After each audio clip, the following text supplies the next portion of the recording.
Hi, Luigi. Good morning. Good sleep? Hello, everybody.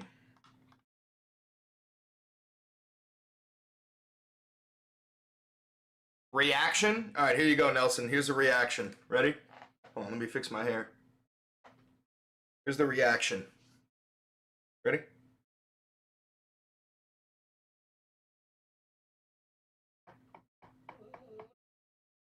There's your reaction. Oh, Luigi, you heard me start talking and now you want to come say hi? For Pride, you want to say happy Pride? Oh, wrong mic. Why does it keep doing this? I got it. Hold on. There we go. You know what it is? I had an update in the Scarlet. Every time I have an update on the Scarlet, it does that. Hi. Hi. Are you so happy I started talking and now you get to say hi to everybody? A big yawn from Princess Luigi. How are you, Mrs. Ouija? Do you just want to be the center of the show? Another big yawn? Yeah. 1 kiss for Daddy. 2 kiss for Daddy. 3 kiss for Daddy. Happy Pride Month, everybody. Happy Pride Month, everybody. Another big yawn. She just woke up. Noah Son in the UK. Iran lights up again. Trump soils pants again. More at 7. Back to you, Chris. Thank you very much, Kittensworth. Much appreciated. Let me see that Canva.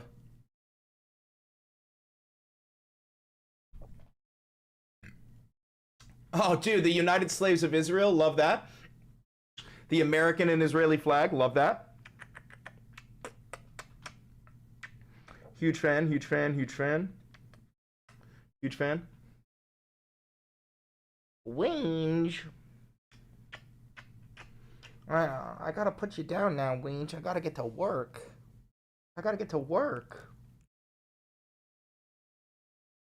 Yes, we're gonna cover Hasan having his visa revoked. Let me blast the AC before I start sweating my fat dick clean off my body.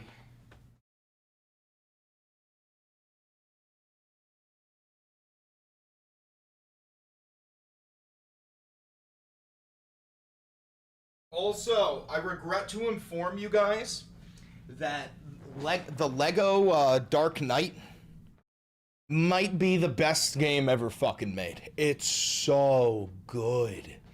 It's so good. You have the article on how Congress wants to merge the U.S. and Israel. I have one of Thomas Massey's posts about that, and then I have this here. I have the actual document. And it is, what is it, section 224. So let's see. Section 224, United States-Israel Defense Technology Cooperation Initiative. Let's see. Designate an executive agent responsible for synchronizing cooperative efforts between the United States and Israel, including bilateral defense technology, research, development, testing, evaluation, integration, and industrial cooperation. Oh no. Luigi, you okay? What is that? No, she's fine. She's just doing that thing that dogs sometimes do where they breathe out of their nose in and out. It almost sounds like a cough. You know, that thing? Happy Pride Month. Thank you very much, Tree Lover. Happy Pride Month. $5. Haven't donated in a while. Take my money, you gorgeous man. Sincerely, your self-appointed second favorite Aussie. And you know who my first one is. Shout out to Angela White. All right, let's see.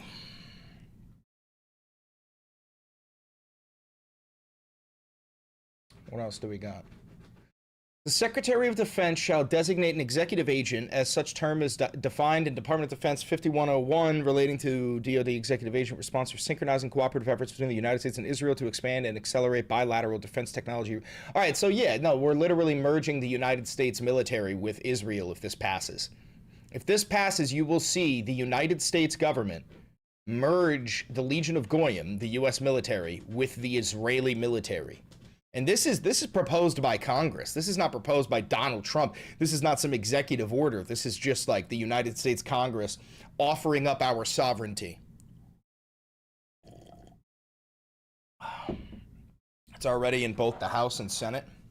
Isn't that treason? Yes, but I mean, guys, I listen, I'm getting tired of like saying things that people take as a joke because I'm comedic and because I'm funny, but I'm not joking.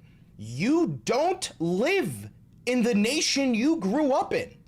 You don't live in the democracy formerly known as the United States of America.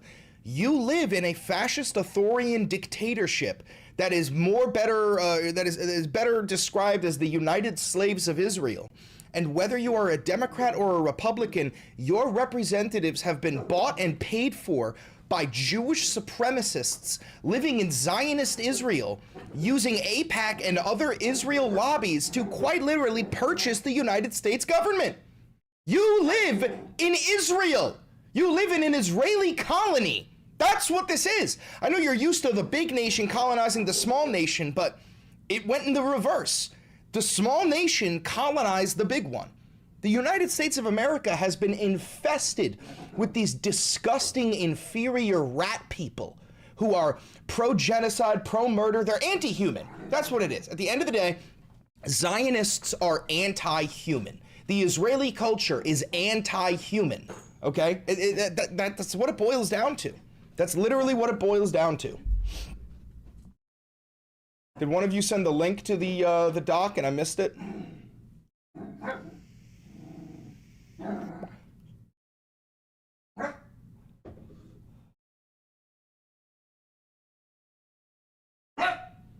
Luigi, shush.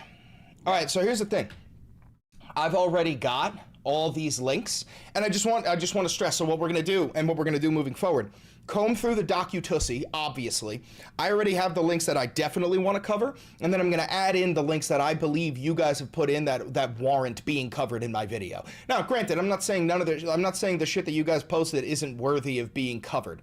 I'm saying that I can only fit so much into a video to try and optimize with that search engine and make sure that people actually watch the video in full. If I included absolutely everything, we'd be having 2-hour-long videos that get like no fucking views, and then the whole thing is pointless.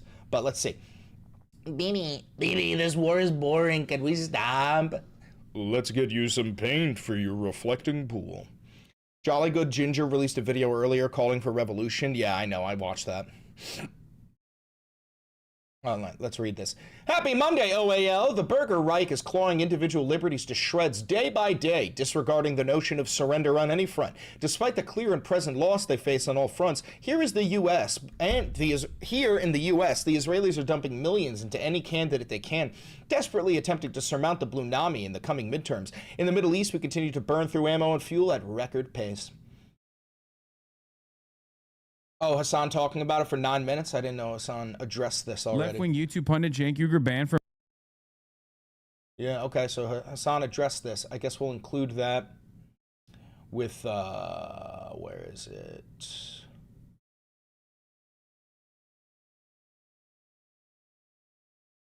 Yeah, right there.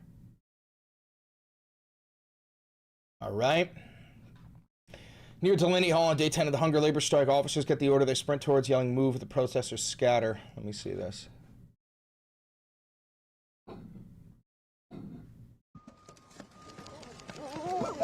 Then move to the press. Go. Good done.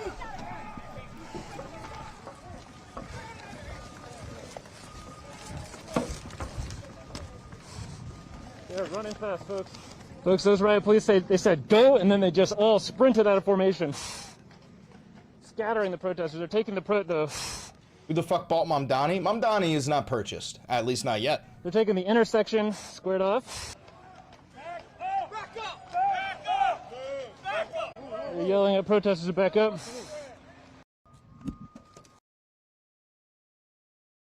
Okay, what else? Pete Davidson makes shock and Charlie Kirk joke. I don't give a fuck. Border Patrol, Greg Bavino to speak at historic... What? Oh, okay, I'm not giving him any fucking attention.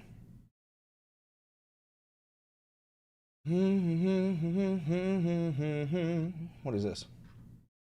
Iranian hackers appear to have breached an Instagram account run by the Chief Master Sergeant of the U.S. Space Force, John F. Bentavegna, who has been posting Iranian propaganda for the last few hours, including an infamous psychological warfare broadcast made by Hanoi Hannah. No shot.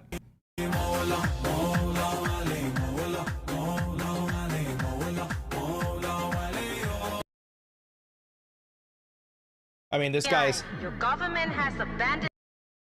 This is fucking crazy. That's absolutely fucking bonkers. I'll include that in the tail end. Or maybe we'll put it here? Nah, we'll include it in the tail end.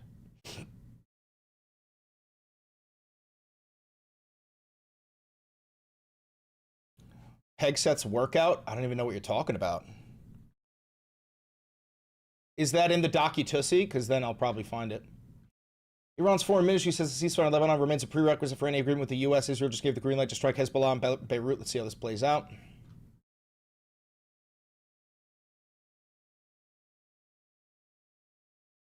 Yeah, I include that. I already have that. Yep, I have this.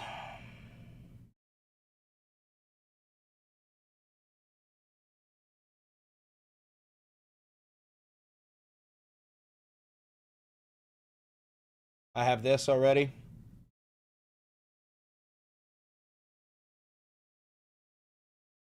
Yeah, all right. So you guys did great. I pretty much have all the stuff that you guys included.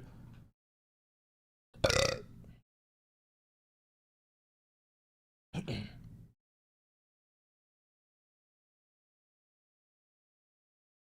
right, real quick, let's double check, see if Donnie posted any new truths. No, he hasn't. Okay. So what we're going to comb through... Oh, what is this? He got me that link. KSS, though. Dude, this is the type of shit that I would do during rehearsals for Beauty and the Beast. They're like, everybody do a grapevine. Everybody do a quick grapevine.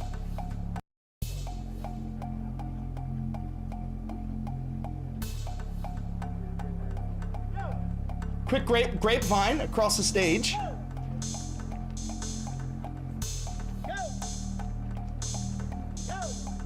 This is the gayest shit I've ever seen in my life. And I watch gay porn. I'm probably gonna get copyrighted for this music. Let me mute it. Bro, they have no formation. What the fuck is this? What sort of fucking military do we have, dude? This is pathetic. Sending love from LA. Thank you for the $2. Thought I just had. What if a strategy is that any military member, including leaders of the FEC, can just claim the account was hacked? That's a good idea, actually.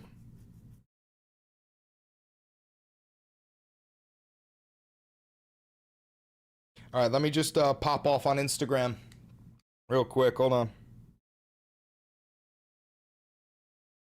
Good.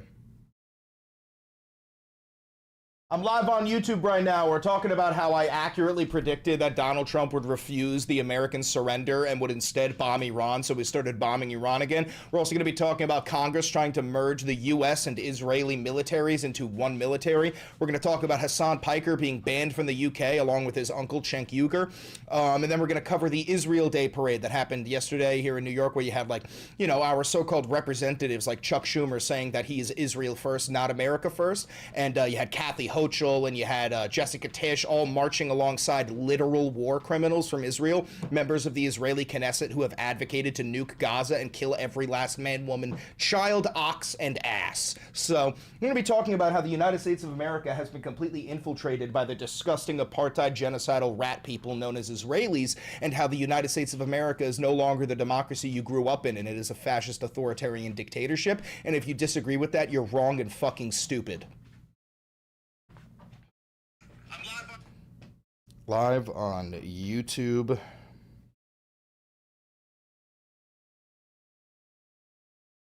Right now. On YouTube right now, we're talking about how I accurately predicted that.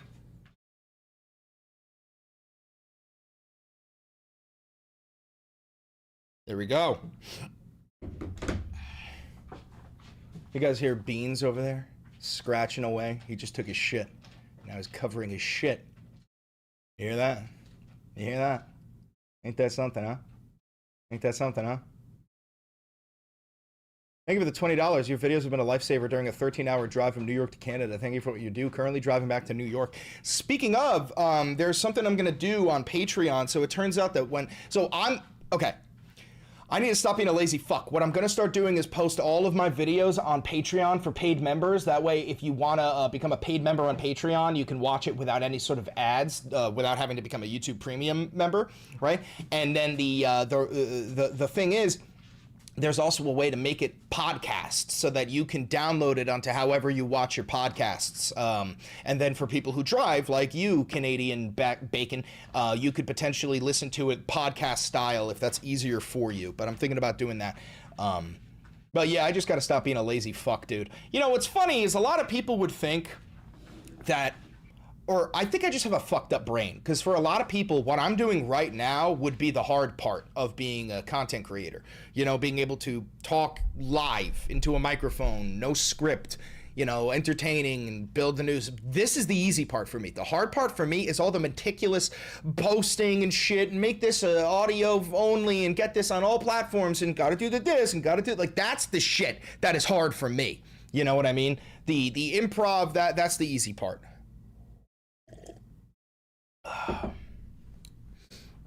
It's crazy. All right. Luigi, what are you doing? Can you be a good girl, please? Please just be a good girl.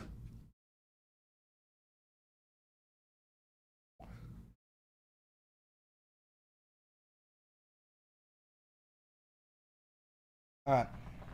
Weenie, what are you doing?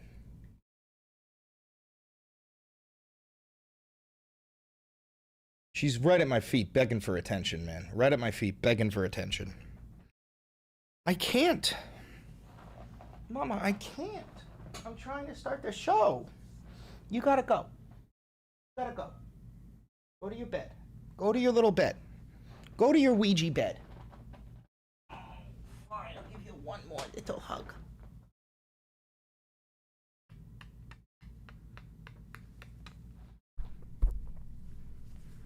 I asked for peace 9 times before the invasion of Poland. The Jews, the money power. That's her, not me. The Jews.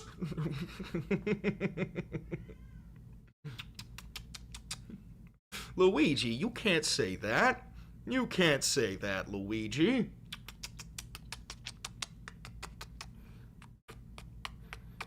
Oh no, she's a dachshund. I forgot.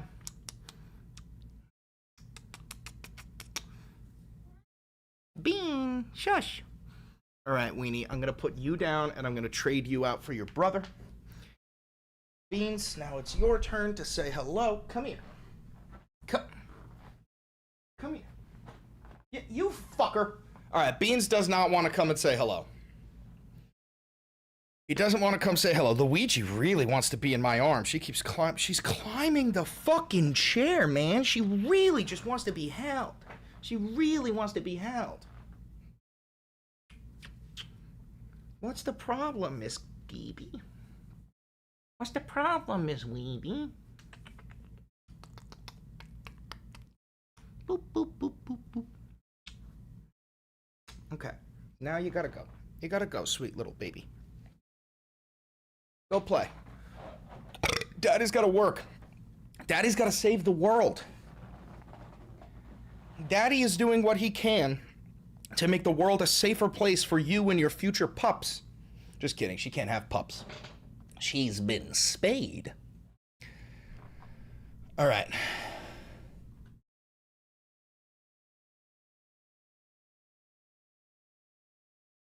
All right, y'all ready? Y'all ready? Y'all ready to kirk in? Y'all ready to kirk in? Y'all ready to kirk in? Y'all ready? Oh, a quick bella ciao before we start, actually. Una mattina mi sono alzato. Oh, bella ciao, bella ciao, bella ciao, ciao, ciao. Una mattina mi sono alzato e ho trovato l'invaso. oh partigiano, portami via.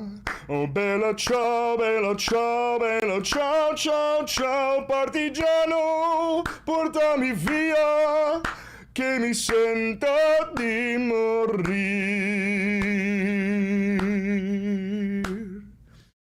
Oh, it's getting more and more somber every time I sing it. I swear to God, I swear to God. Joseph Stalin. Alrighty. Alright, y'all ready? Y'all ready? Y'all ready? Y'all ready? Y'all ready? Y'all ready? Alright, here we go, here we go, here we go. Beans, shush.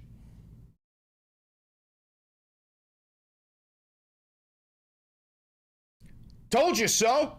The Iran war is back on. Late last night and early this morning, the United States of America continued bombing Iran, which completely terminated the entire peace deal, right? So Arajchi, I think he's like the head negotiator for Iran. He said that Iran is abandoning the negotiating table entirely, and they will keep the Strait of Hormuz closed indefinitely because the U.S. And Israel has violated the so-called ceasefire, the ceasefire which never really existed in the first place, okay? So we're going to be talking about that. We're going to be talking about Trump bitching and moaning on Truth Social. Also, the Israelis have said that they will flatten all of Beirut.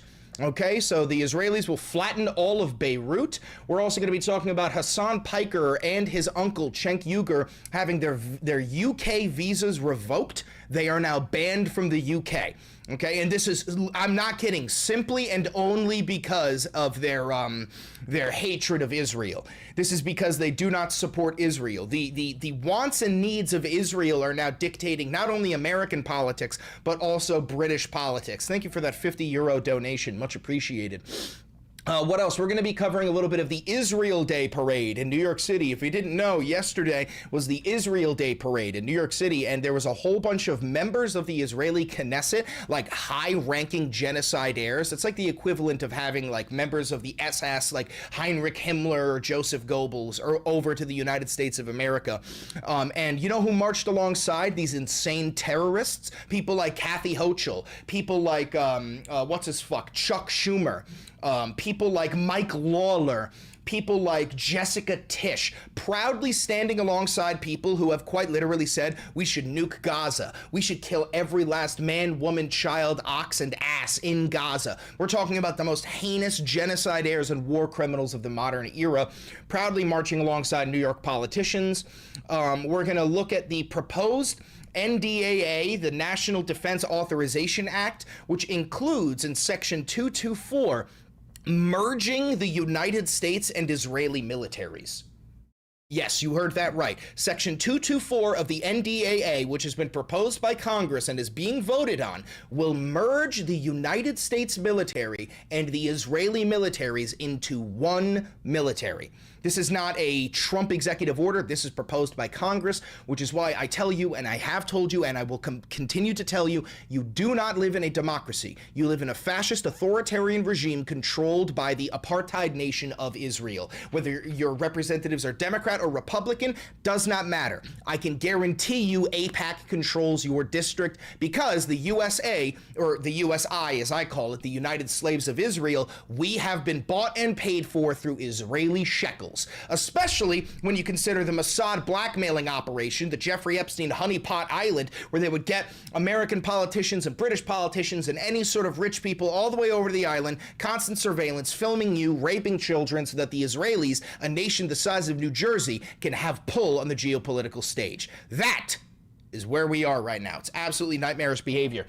Before we dive in, quick reminder, you know the drill. Hi, how are you? I'm Chris Valenti. Welcome to the Valenti VOD. This is real independent media. I've never had a conversation with an advertiser, a government, a PAC, a billionaire, any of that shit. I am a dissident of the regime. I am a dissident of the Fuhrer.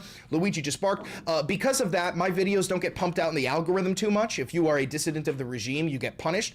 So if you want to help me combat the algorithm, there's a couple of ways you can. You can like, comment, subscribe, hit the notification bell, and share this video with your group chat. That does a lot. If you do want to help support the channel financially, you could buy merch like the posters behind me. We also have mugs, we got hoodies, we got all that jazz located down below.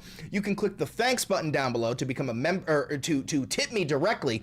You can click the join button down below to become a member of the channel. That'll give you access to member-only content. And then last but not least, you can become a patron on Patreon by donating $1 a month, $2 a month, $5 a month, whatever you want to donate. That'll give you access to all of my videos, and that you could watch it without the ads if you don't have YouTube Premium. So, other than that, we're going to dive right in, and we're going to start off with what we usually start off with, Donnie's Truth Social posts. So, obviously, he posted a whole bunch of stupid fucking shit. I'm talking AI-generated images of him with George Washington driving a Ford Mustang. I am not joking about that, but that stuff doesn't matter. What does matter are these two posts. So, we're going to start off with this one. The New York Times, so this is from yesterday at 4:18 p.m., before we started bombing Iran. The New York Times wrote a story today entitled, "Trump Administration Sees Striking Exodus of Legal Talent," as though that's a bad thing, when actually it's very good. The people that are leaving are radical left deep state lunatics who are destroying our country and weaponizing government. Many of them didn't leave but were fired. The failing New York Times writes this and makes it sound like it's a terrible thing, when actually it's just the opposite. We want people that will make America great again, not people that are trying to destroy our country, that were put in by Obama and Biden, and in many cases, they shouldn't have been representing the USA in the first place. Let them go on to bigger, better, and brighter things in the future. I fully support that, and I wish them all well.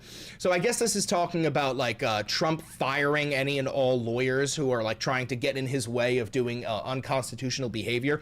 But that one doesn't matter nearly as much as this next one does. And just so you know, I have already clicked the back arrow. This website is just complete and utter fucking dog shit. See, I did not click it again. All right, this one is important. Fake news CNN said today routinely that my Iran nuclear deal doesn't talk about nuclear, when it actually states very clearly that Iran will not have a nuclear weapon. It then goes on in very strong and lengthy detail to discuss various other aspects of nuclear. In fact, that's what most of the agreement is about. CNN and so many others in the fake news media is a low ratings disaster. Even with new ownership, it is unlikely to ever get better. President DJT. So this is a patently false claim. This is a complete and total lie. The thing is, I actually think Donald believes it. Donald has nothing to do with the negotiation process, to the point where American negotiators have told Iran to ignore everything Trump posts online because that is political theater. They know he has dementia. They know he has Alzheimer's. So they're sending negotiators to talk to the Iranian negotiating team honestly and try and come up with a deal. But then Donald, he has dementia, he's losing his fucking mind, and he ruins absolutely everything. But don't worry, guys. The peace deal is completely and totally over. This is what Trump posted at 1 o'clock in the morning, and this was as we started bombing Iran again and completely terminated any prospects of a peace deal. He says this: Iran really wants to make a deal, and it will be a good one for the USA and those that are with us. But don't the Democrats and various seemingly unpatriotic Republicans understand that it is much tougher for me to properly do my job and negotiate when political hacks keep negatively chirping at levels never seen before over and over again that I should move faster or move slower or go to war or not go to war or whatever? Just sit back and relax. It'll all work out in the end. It always does, President DJT. So now you have Trump admitting that he does not actually make these decisions, and he's a puppet, and that there are people in his ear like Mark Levin going nuke Gaza, and people like Thomas Massie going like pull out of the war entirely. You know what I mean? He is completely at the behest of the donors that surround him. Because being the president of the United States is not being top dog, okay? It is being top bitch, right? Top dog are the billionaires. Top dog is AIPAC. Top dog are the donors who control your political party. You are simply a puppet, and they are the puppet masters. And Trump is making that abundantly clear, and now he's trying to shift blame away from his own cowardice and his own failures, and saying that all of this has to do with the people who are quote-unquote chirping in his ears. Absolutely fucking pathetic. All right, we're going to move on here. And we're going to look at a little bit of the Associated Press's coverage here. U.S. bombs Iranian military sites, and Tehran targeted American troops in Kuwait. Just so you know, we already have at least 5 wounded American troops in Kuwait because we have not even attempted to shoot down the Iranian drones and ballistic missiles that are being fired at our people. This is because we are out of ammo. We didn't have enough munitions to begin this war, and now we don't have enough munitions to end it.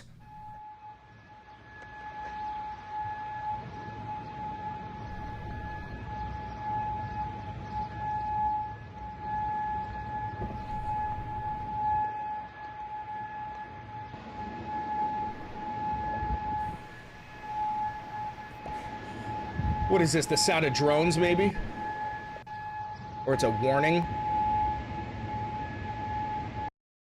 Dubai, United Arab Emirates. The United States said on Monday that it bombed radar and drone sites in Iran after Tehran shot down an American drone over the weekend. Iran then said it targeted American soldiers in Kuwait with missiles, which the U.S. says it shot down. The nominal ceasefire between Iran and the U.S. has been repeatedly tested with such back-and-forth attacks, even as officials from both countries try to negotiate an end to the war. It's not clear how close they are to a deal, but there is always the risk that an attack could derail those talks. All right, so let's go down here.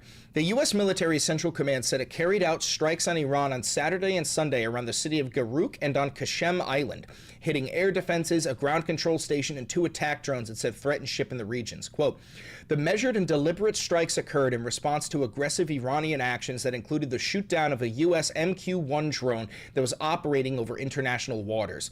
Now, it was not operating over international waters. It was operating over the Strait of Hormuz, which is Iranian territory. Traffic through the Strait of Hormuz is at a trickle compared to before the war, with ship owners deterred by the risk of an Iranian attack. Only 36 ships transited the waterway in the 7 days leading up to Friday, a third of them carrying crude oil or petroleum products, according to Lloyd's List Intelligence. That compares to an average of more than 130 ships per day before the war began. So yeah, Kuwait reports on incoming fire. Attacks rattle the ceasefire talks. The ceasefire is completely and totally over. Now, we have a little bit of CNN coverage on this. We're going to watch this at 1.25 speed. Here.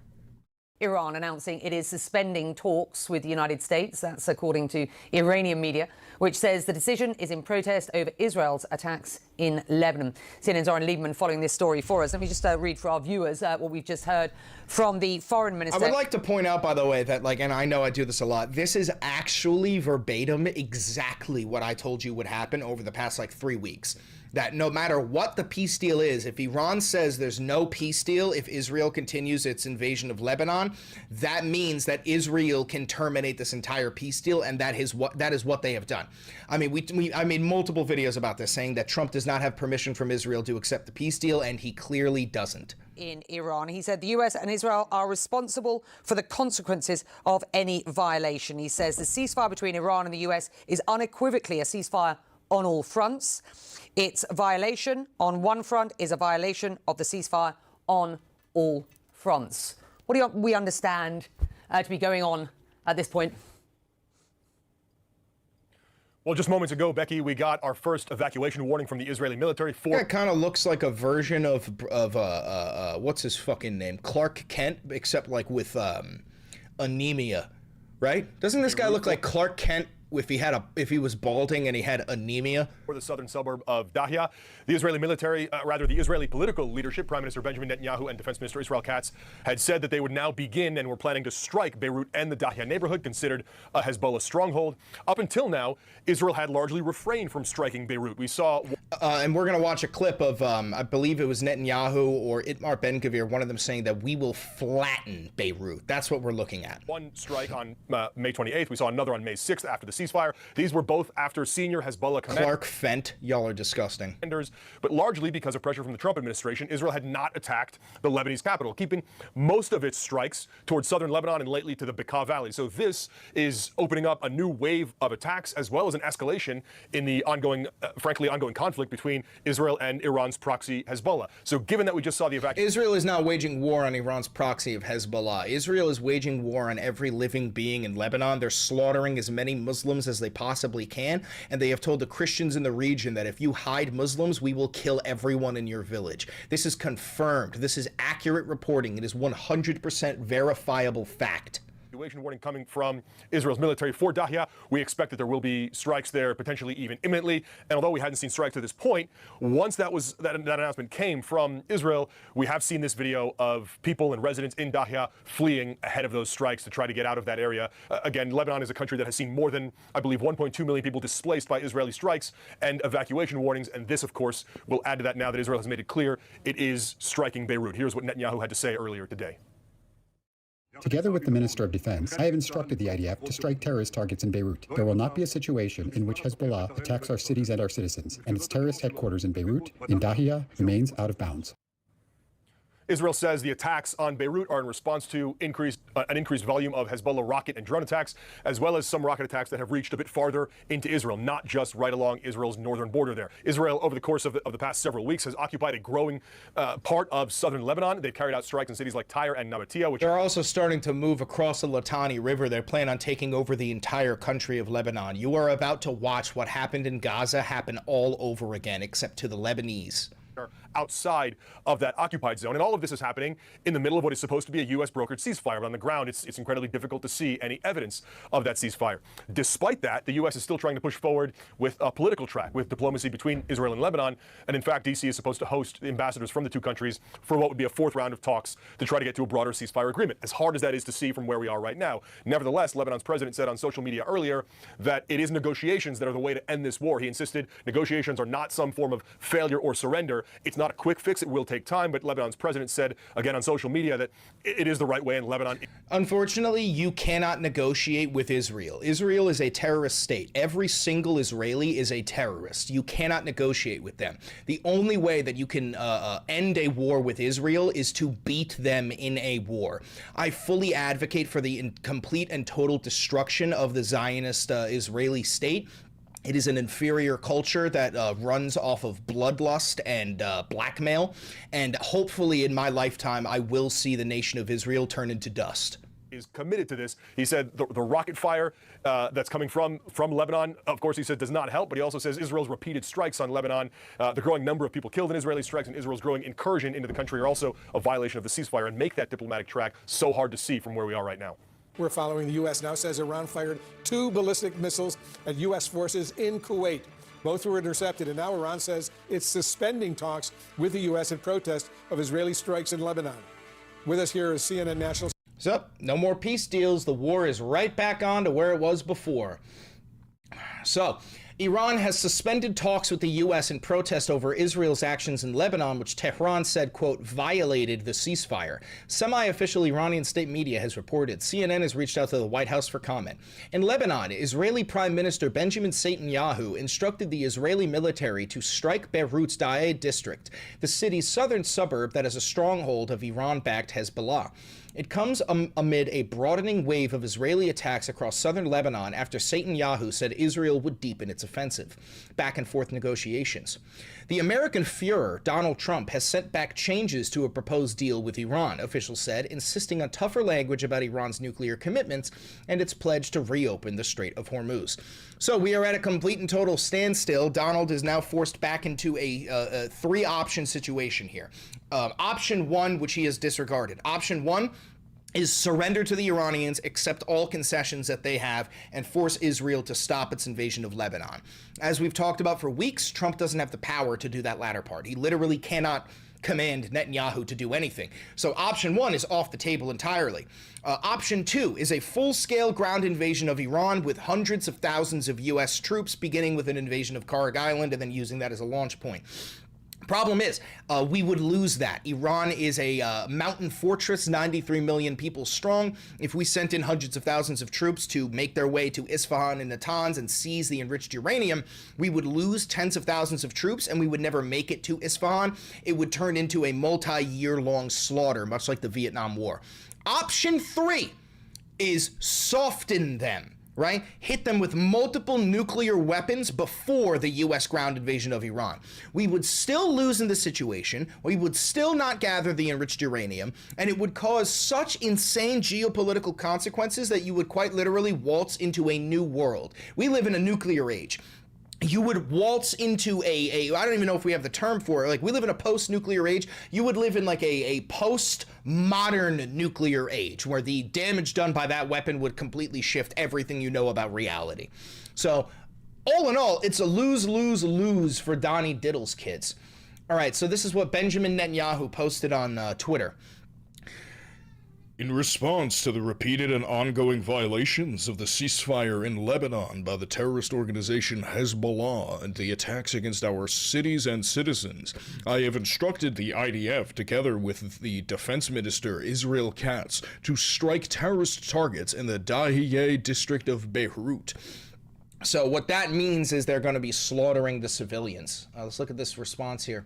Invade Lebanon, violate ceasefire, bomb civilians and civilian infrastructure, soldiers invading, get eliminated in Lebanon, announce their death, announce a new bombing campaign, lie about your aggression, say it's a response, repeat, you are a terrorist.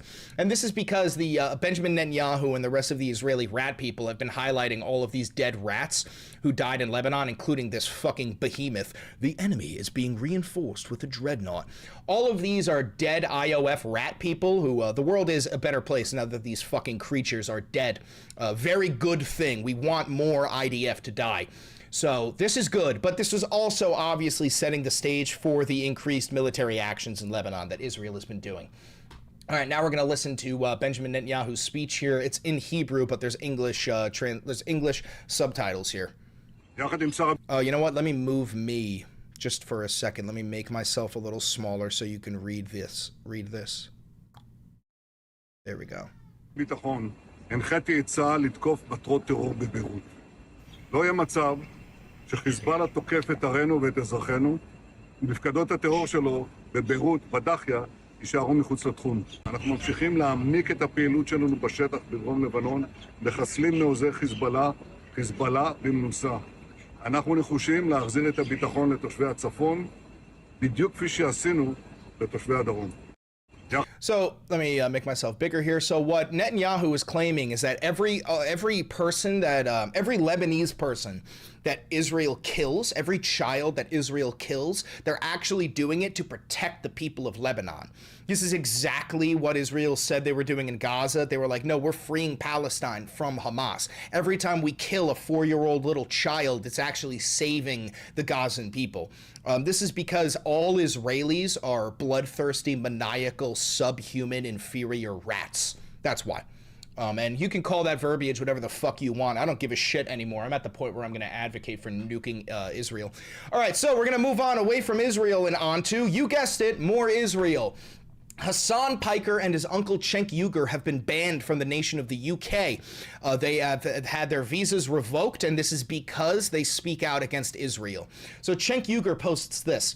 I've been banned from the UK. I tried to get on a flight to London to attend the SXSW London and give a speech at Oxford. I've been banned for criticizing Israel. Are we free anymore? This is the oppression of the Western citizens by our own governments on behalf of a different country.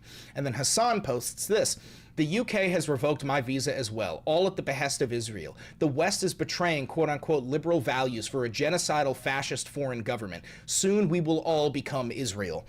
And I hope you guys understand that it starts with people like Hasan Piker because he's like as far to the left as you can possibly go. But this will then trickle down. If you have ever criticize Israel online, I hope you understand you are on a government watch list. Doesn't matter whether you voted for Trump 3 times or whether you fucking hate Trump. If you do not have undying ironclad support for the nation of Israel, you are considered a domestic terrorist, okay?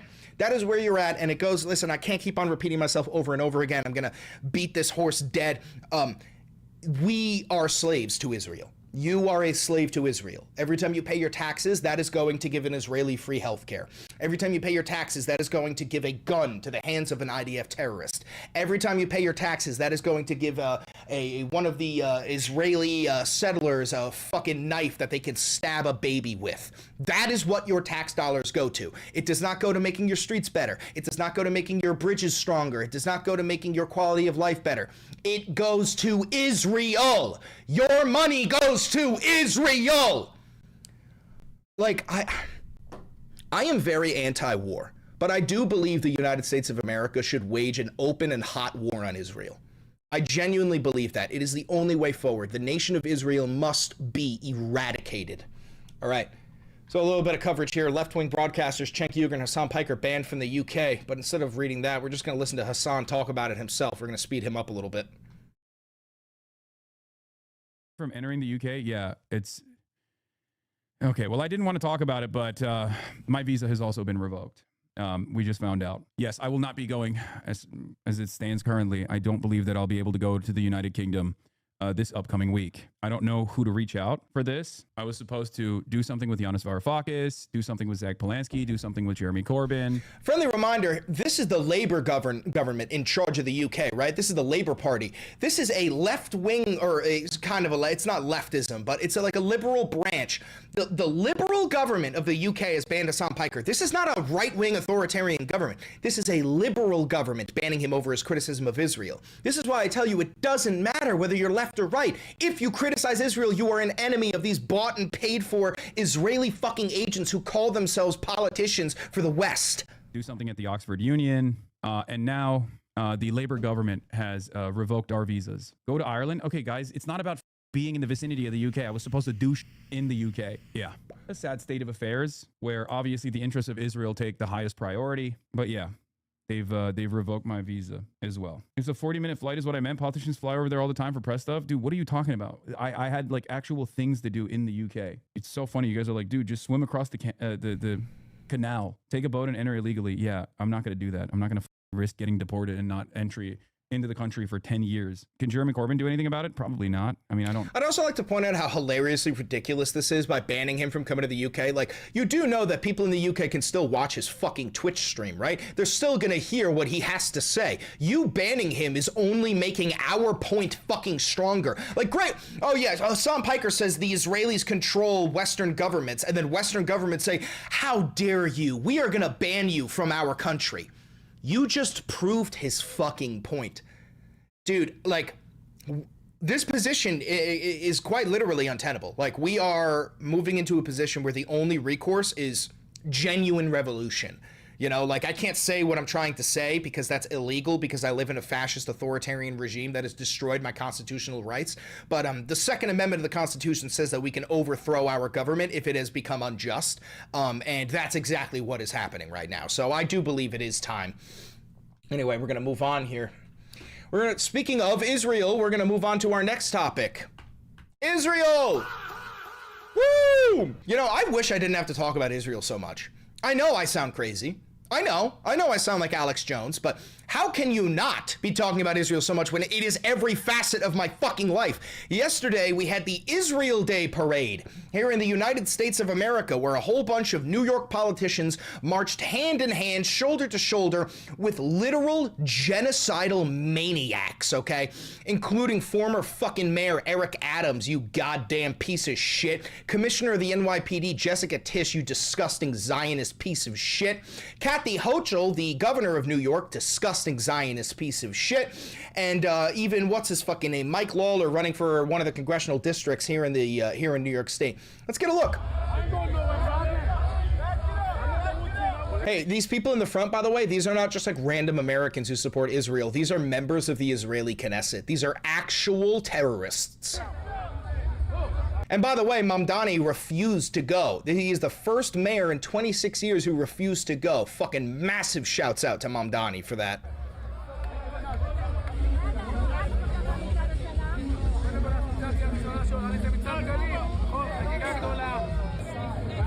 There's Kathy Hochul. Oh, wait, did they give us names? All right, so this is Bezalel Smotrich, Israel's finance minister. This guy has called for the nuking of Gaza.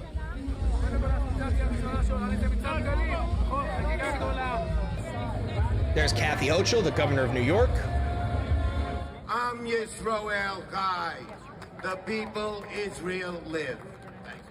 Resign in disgrace, you disgusting, decrepit Zionist fucking rat. Look at Chuck Schumer. Look at him. This is supposed to be the leader of the Democrat Party, and you think we're voting our way out of this? Am Yisrael Chai. The people Israel live. You think we're voting our way out of this when this is the fucking leader of the Democrat Party? Also, look at that. Like, I can't say what I want to say, but just know I'm fucking thinking it, okay? Just know I am fucking thinking it. Jesus Christ. Okay, so here's a deep dive on these people. Oh, wait, no, this one's important first. First, you got to hear Ben Gvir saying that they are going to literally flatten Beirut. So I'll read the subtitles. We are here in, let me lower it too. We are here in at the northern border in the Shtula settlement. We say in all honesty, the suburbs of Beirut needs to be flattened. They need to be flattened. I opposed the previous ceasefire, and today I'm also saying the suburbs must be flattened. The Israeli army is doing its job. There are 600 Hezbollah fighters who, thank God, have been eliminated in the past weeks, but it's not enough. What really hurts them is the suburbs. We need to target them, flatten them, and completely destroy them. Again, flatten the suburbs. Hezbollah is in the suburbs. That's why we have to eliminate Hezbollah's presence in the suburbs. That's the message. I'm saying it here. I'm also saying it to our dear Prime Minister, Bibi Netanyahu. I love you and I respect you, but now is the time to flatten the suburbs. We have the utmost respect for Trump and we owe him our thanks for the cooperation, but the red line is harming civilians and soldiers, and the suburbs must be flattened to the ground.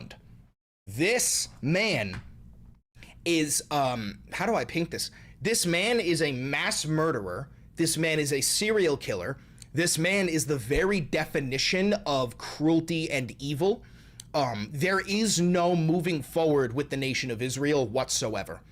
I don't have the words for this other than like, that's a Nazi. That is a Nazi. Okay, the entire nation of Israel is a Nazi state.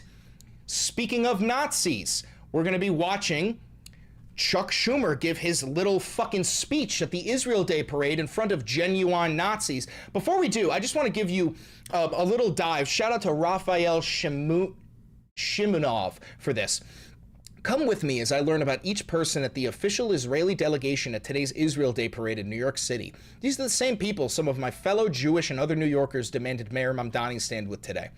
So, this guy here is Itzhak Wazerlauf. Here he is coaching IDF entering Gaza, offering, quote, a blessing on the one who seizes babies and bashes them against rocks. So I'll read this to you. This is one of the men who was standing alongside the governor of New York. Let me lower this and read it to you. This is what this man had to say. Good evening, everyone. We are about to enter Gaza again to contribute to the military effort of the Purple Brigade, the Givati Brigade, because I've received all kinds of comments regarding the issue of Zionism. We are doing, before our brief, surprise Zionism. I am about to call a certain minister from the Knesset. We're going to give him a surprise call. You answered, bro. We're doing surprise Zionism here. Are you listening? Nice. I have here, look, a group of fighters. Amazing group. They're about to go fight and with full force. Give me 30 seconds of Zionism. I'm going to time you. I'm starting the timer. 30 seconds, surprise minister. It is called. All right, now, this is him on the phone. This is him on the phone. He goes, no problem. Can you guys hear me? Dear and heroic fighters, not only the eyes of the people of Israel look up to you, but also the eyes of generations upon generations who were beaten and humiliated, trampled and killed without the ability to defend themselves. They hoped and dreamed that one day a people will rise from the dust, hold its weapon and strike its enemies. A blessing on the one who seizes your babies and bashes them against the rocks. So said the Psalms poets, you're the fortunate ones. The weapon you are holding is a historic sword. So this man just said that he is praying over the brave Israeli soldiers who are willing to take Palestinian babies and bash their heads against fucking rocks, and he gets to stand alongside American politicians. Ain't that something? All right, next. Cabinet Minister Amihai Ben Aliyahu, he called on the bombing of humanitarian aid to Gaza, he called on the starving of Gazans, and he called on nuking Gaza. Next, Israel's Finance Minister Bezalel Smotrich, he said, it may be just and moral to starve 2 million Gaza residents, but no one in the world would let us. He also defined victory after October 7th as Gaza is fully destroyed. He is a supporter of the Greater Israel annexing the West Bank. And speaking of parades, in Israel, he organized the anti-LGBTQ parade called the Beast March, claiming the farm animals they forced to march had less sin than queer people. Ari Kellner. Whoever remains in the north, we will truly starve them. One goal, Nakba. A Nakba will overshadow the Nakba of 48. A Nakba in Gaza and a Nakba for anyone else who dares to join it. This is him advocating for genocide. Here's Amir Ohana, Speaker of the Israeli Knesset. Ohana praised Donald Trump's proposal to relocate Gazans and redevelop Gaza by calling it a bold new vision for Gaza and a fresh perspective. If you want a Palestinian state, build it in London or Paris. Oh, Jesus Christ. Behind former Mayor Adams is this NYPD detail detective Elvis Montalvo. Montalvo has over $42,000 in settlements paid to victims of his police misconduct. Just absolutely fucking disgusting behavior. Now let's listen to Chuck Schumer, the most loyal Israel First Democrat. Let's listen to his little speech where he glazes Israel and just praises the murdering of babies. The Holocaust showed the world what Jews have known for millennia, that our security and our safety is never safe as long as we lack a place of refuge, a homeland. To quote the great Irish writer, I love how he's just saying the Holocaust taught us to never let Jews get genocided again, but any other genocide is okay. He's literally saying the only lesson from the Holocaust is that Jews can't get hurt ever again, but we can commit genocide. Connor Cruz O'Brien, anti-Semitism is a light sleeper, and now we are seeing an ugly resurgence of anti-Semitism across the world, driven by the same lies and libels that have tormented the Jewish people for generations, except now they're transmitted at the speed of a fiber optic internet connection. In 30 seconds, lies are on your pocket phone. Oh, lies. Okay. All right, let me make something abundantly clear. I will do everything in my power to make sure nobody ever votes for a single fucking Democrat ever again as long as Chuck Schumer holds power. Right hand to fucking God. I swear, I will not advocate for a single Democrat candidate until Chuck Schumer resigns in fucking disgrace. I'm not doing it anymore. I'm not doing it anymore. I'm not advocating for any fucking Democrats anymore. Get this motherfucker out of power immediately. That's why a Jewish state is more important than ever. Anti-Semitism isn't going away. It always lingers, stalks in the shadows, waiting for the right conditions. For millennia, let them hear that loud and clear. The Jewish people have yearned for a state of Israel, whilst experiencing the constant anxiety of knowing the place where they lived could violently expel them at any moment, has happened again and again. You literally violently expelled all of the people living in Palestine. I'm so tired of Jewish people pulling the fucking victim card every single time we try to criticize Israel. This is so fucking pathetic. It is so fucking infuriating. We cannot, we must not go back to that era. I believe in the state of Israel. I support the state of Israel. If there had been a state of Israel in 1941, dozens of my ancestors would have been able to flee Nazi persecution. So, ladies and gentlemen... Bro, if Israel existed in 1941, they would have allied with Nazi Germany. Gentlemen, whether it's in Israel or in America or around the world, Am Yisrael Chai. The people Israel live. Disgusting. Fucking disgusting. All right, now we're going to move on. Just a quick little clip. I just want to show you how fucked we truly are and how much you live in idiocracy. Here is Donald Trump being interviewed by Lara Trump, his daughter-in-law, in front of a mural of Donald Trump. With Iran. So what does a good deal look like? This fucking image, it speaks wonders, bro. A Trump interviewing a Trump in front of a mural of Trump. With Iran. So what does a good deal look like for you?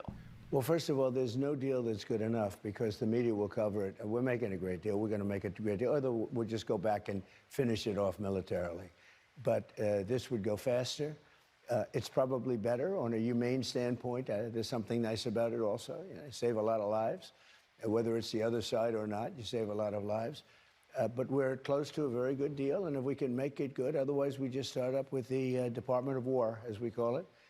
And it's been very successful. You saw Venezuela. It was a one-day win, and this is really a win already. We've defeated their military, essentially defeated their military.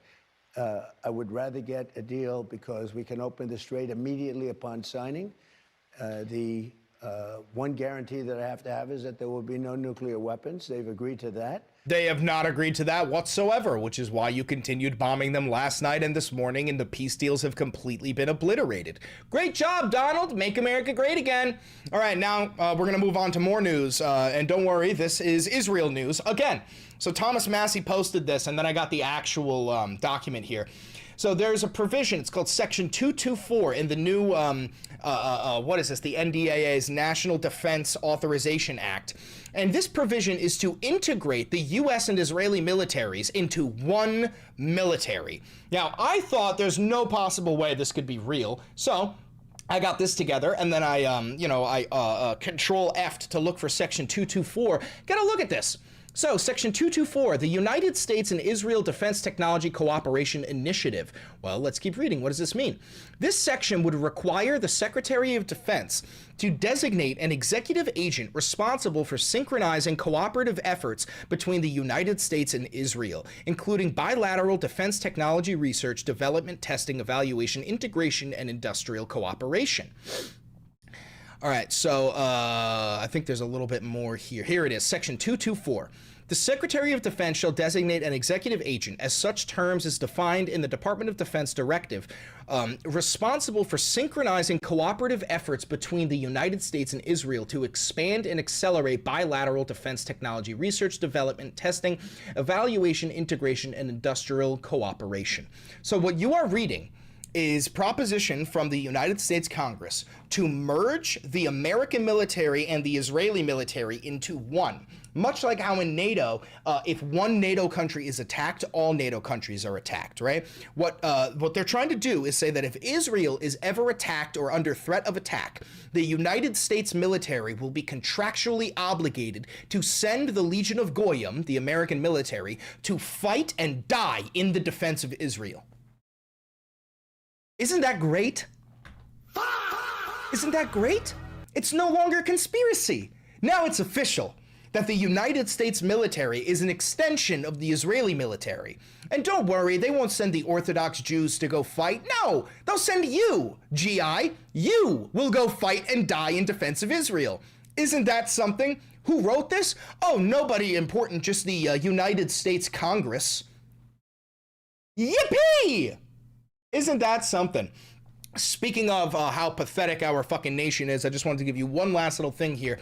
Iranian hackers have breached an Instagram account run by the Chief Master Sergeant of the U.S. Space Force, John F. Bentavegna, who has been posting Iranian propaganda for the last few hours. So the Iranians have managed to actually hack into the top commander of U.S. Space Force, and look at what they're posting on his Instagram.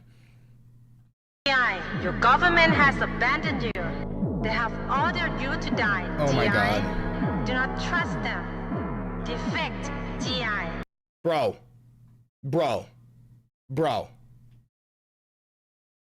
We're fucked. We're fucked. We are a pathetic nation. We are an absolutely pathetic nation, incapable of doing anything fucking right. We can't even have the head of Space Force have a locked down Instagram account. He got hacked by Iranian fucking hackers, dude. We're so cooked. We're so unbelievably fucking cooked. All right. Well, if you're watching this live, you stay. We got to keep going. If you're watching this pre-recorded, thank you for tuning into the Valenti VOD. I have nothing to tell you other than the fact that it is no longer refutable. It is beyond a shadow of a doubt that the inferior apartheid genocidal nation of Israel quite literally controls the United States of America. But it's not just us. It's also the UK. It seems like it is the entire Western world are slaves to Israel. Okay, that's all I got for you. Thank you very much. Don't forget to like, comment, subscribe, and hit the notification bell. It costs you nothing, helps me immensely. And do me one last favor, click that video right over there. It's a banger, and I know bangers. Unfucking believable. Unfucking believable. We are not pathetic. No, we are. We are an incredibly pathetic nation. We have a paper tiger of a military. We are incapable of winning any wars. We have not won a single war since World War II. We barely participated in World War II. That war was won by the Soviets. Our people are neutered and docile and fat and drug addicted. We are a pathetic failure of a nation. We've offshored all of our manufacturing. We are a joke of a nation. We make nothing. We do nothing. It's pathetic. It's completely and totally fucking pathetic. I can't think of one redeeming quality of being an American. Genuinely, if you can name one redeeming quality of being a fucking American, I would be very impressed. Be very impressed. All right, so this is episode 461.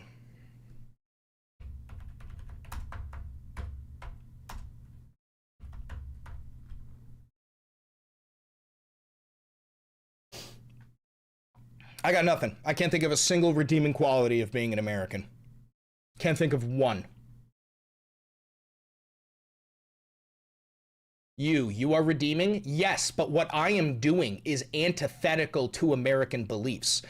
Like, if you consider me to be a redeemable quality of America, that's because I stand against my own nation. Proudly.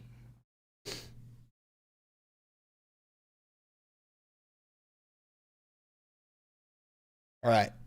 Title time. Title time. Iran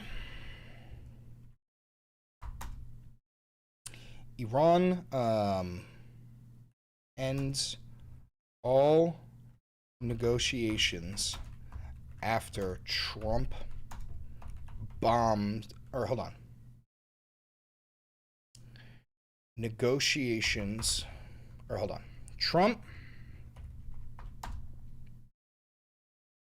terminated the peace deal with Iran.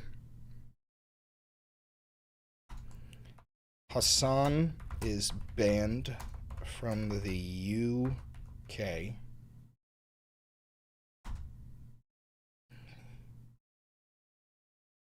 Terrorists march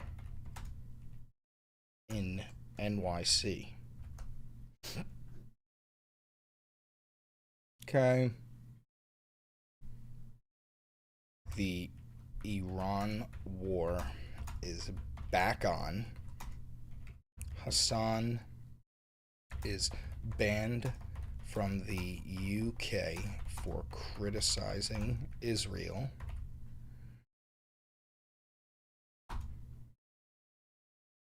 Israel Day in NYC. Why is it always Israel? When are you going to Delaney Hall? Oh, I'm not going to Delaney Hall. I'm not going there. That shit looks like they're gonna start fucking murdering people.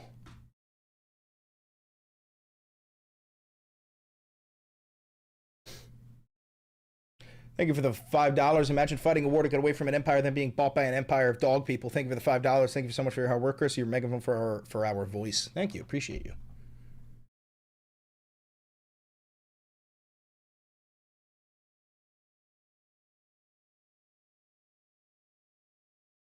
Oh.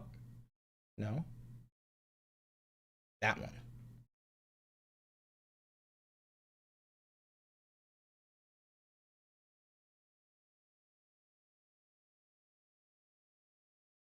Beans. Shush.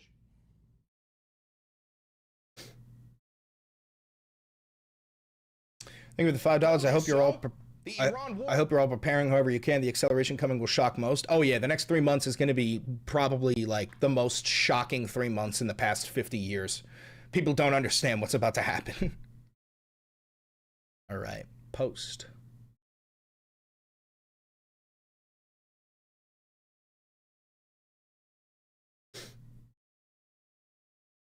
You have a revolution at your back door and you're not going? If you think what's going on in Delaney Hall is revolution, you might be a fucking idiot. That's not revolution whatsoever. That's people trying to pretend like their First Amendment right still exists. When they said this is your First Amendment zone, that was the moment I knew, oh, okay, wait, no, it's over. There's literally no more First Amendment in this nation.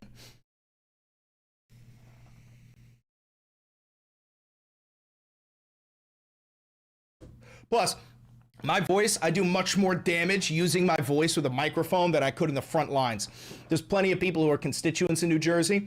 There's plenty of people who are Mickey Sherrill's constituents, and they're the ones protesting on the front lines. There's plenty of people who are like, what's the word? Qualified journalists who are reporting on all of this. My job is to report on this afterwards and give you my take on it. That's where I can do the most damage. Beans, shush.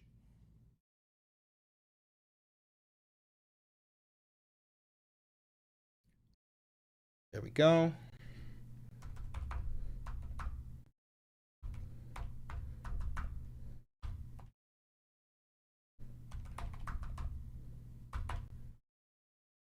Told you so. The Iran war is back on. Confirm. Can you elaborate? I am very, very, very good at what I do. I am very good at convincing people of my ideology. I'm very good at pointing out the shit that Trump does and shining a light on it that people will actually focus on. I'm not going to risk losing my voice in order to accomplish absolutely nothing and get shot in the fucking chest with some sort of pepper ball, or God forbid, shot with an actual bullet, or brought in and detained by ICE.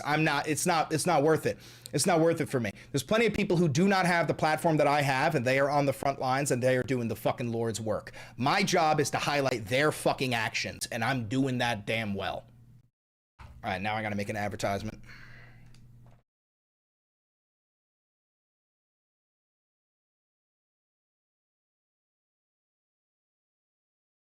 That's whack as fuck, Chris. Cope, mold, and seethe. I don't give a fuck. All right. So the Iran war is back on because Trump did not get permission from Bibi Netanyahu to accept the peace deal. The Israelis are continuing their slaughter in Lebanon.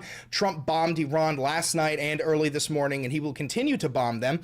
On top of that, Israel Day was yesterday in New York City, and a whole bunch of New York politicians, like former Mayor Eric Adams and the governor of New York, Kathy Hochul, and the, what's his name, Mike Lawler running for Congress, all these fucking people, they marched shoulder to shoulder with actual terrorists, like Israeli terrorists.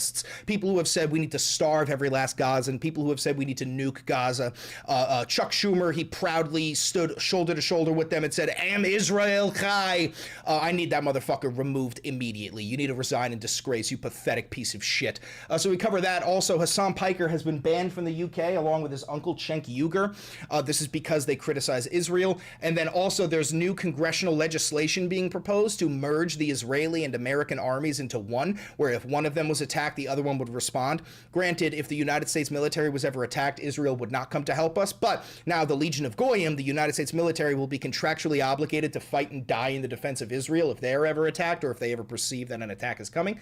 Yeah, absolute nightmare behavior. Go check it out. Latest YouTube video, new YouTube video, new YouTube video, new YouTube video, new YouTube video. Also, I'll say one other thing, guys. I've gone to plenty of protests, plenty of ICE protests, plenty of the fucking Trump protests. I go to a lot of the protests. If you expect me to go to every single fucking one, you're just a dipshit. I'm not going to every single fucking protest. So you guys aren't going to protest at all? Like, what are we doing? Exactly my point. You're too fucking stupid to understand what I'm saying. I've been to many a protest. I've filmed many a protest. I don't go to one of them, and now suddenly you're all going to bitch and moan. I can't help you. I can't help you. Why aren't you there? Why aren't you there? Oh, fuck, I filmed that on... Did I film that on Instagram? Oh, no, I didn't. Oh, no, we're good. We're good. We're good. Let's get this on YouTube Shorts.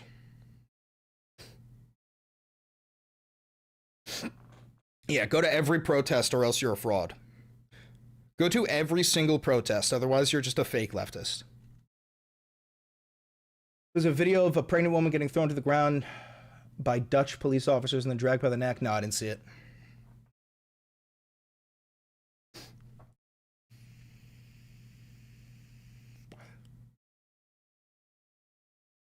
You could get a pass? What do you mean a pass? A press pass? Where the fuck do you think I'm gonna get a press pass?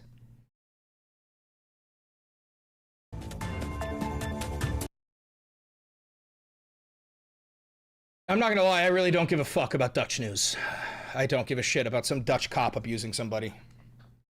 That's their problem, not mine.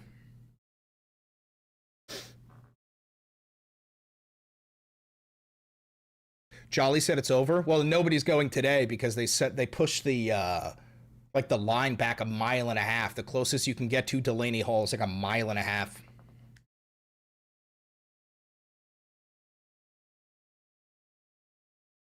New episode of the Valenti VOD.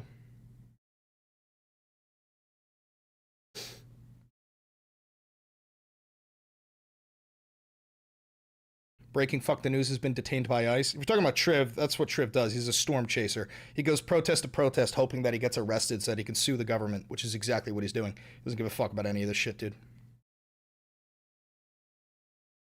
Get this posted on TikTok and on Instagram.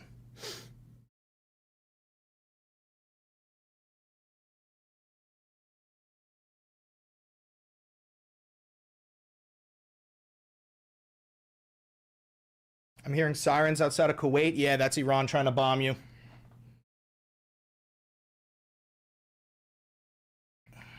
All right, what are we going to say for this one? The Iran war continues. Hasan banned from the UK.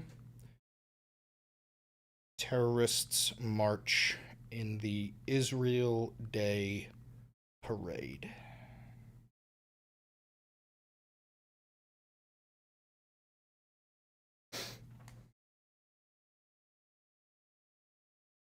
New episode of the Valenti VOD.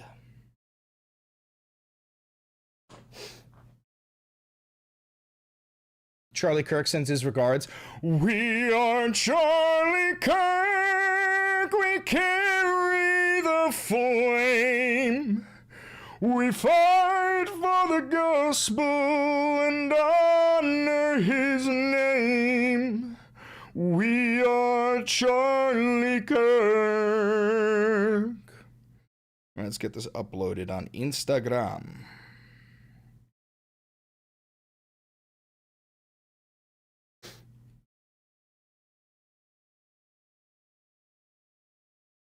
All right.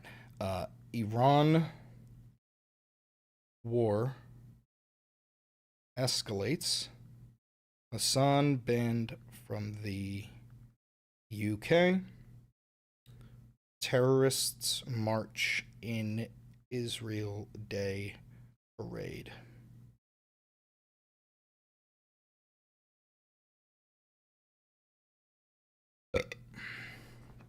New episode of the Valenti VOD on YouTube. Oh, there we go. Thank you for the $2, bro. What do we do if you get kirked? I don't fucking know. Who gives a shit? Why would I give a shit? I'd be kirked. It wouldn't matter. I'd be kirked. Are you still cool with the Creator Coalition? I don't know what that is. What is the Creator Coalition?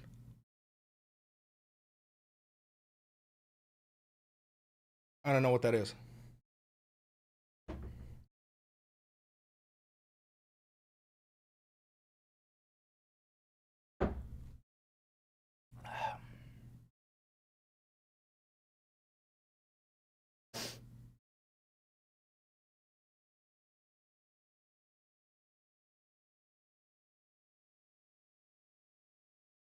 If the Knicks win, you should vlog the parade. You think it's going to be a parade? Brother, it's going to be fucking pandemonium. If you care about your fucking family, if the Knicks win, don't go outside. Don't go outside. Don't go outside. Dead ass.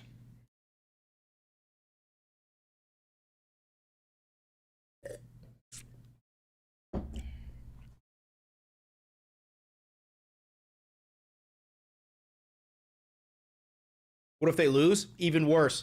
See, it's a lose-lose situation for New York City right now. If we lose, we're burning the city down. If we win, we're kidnapping Eric Adams. For legal reasons, that is a joke. That is a joke.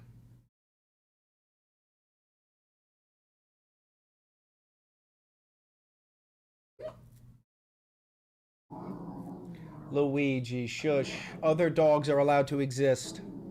Other dogs are allowed to exist. God damn it.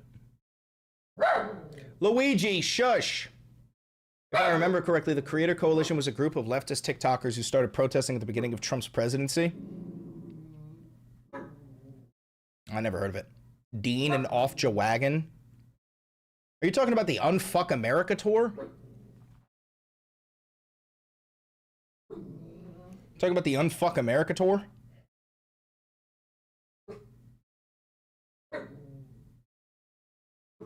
Oh, no, I never liked the Unfuck America tour.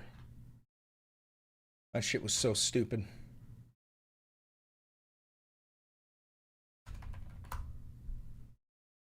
Let's see how Fox News has been covering this shit.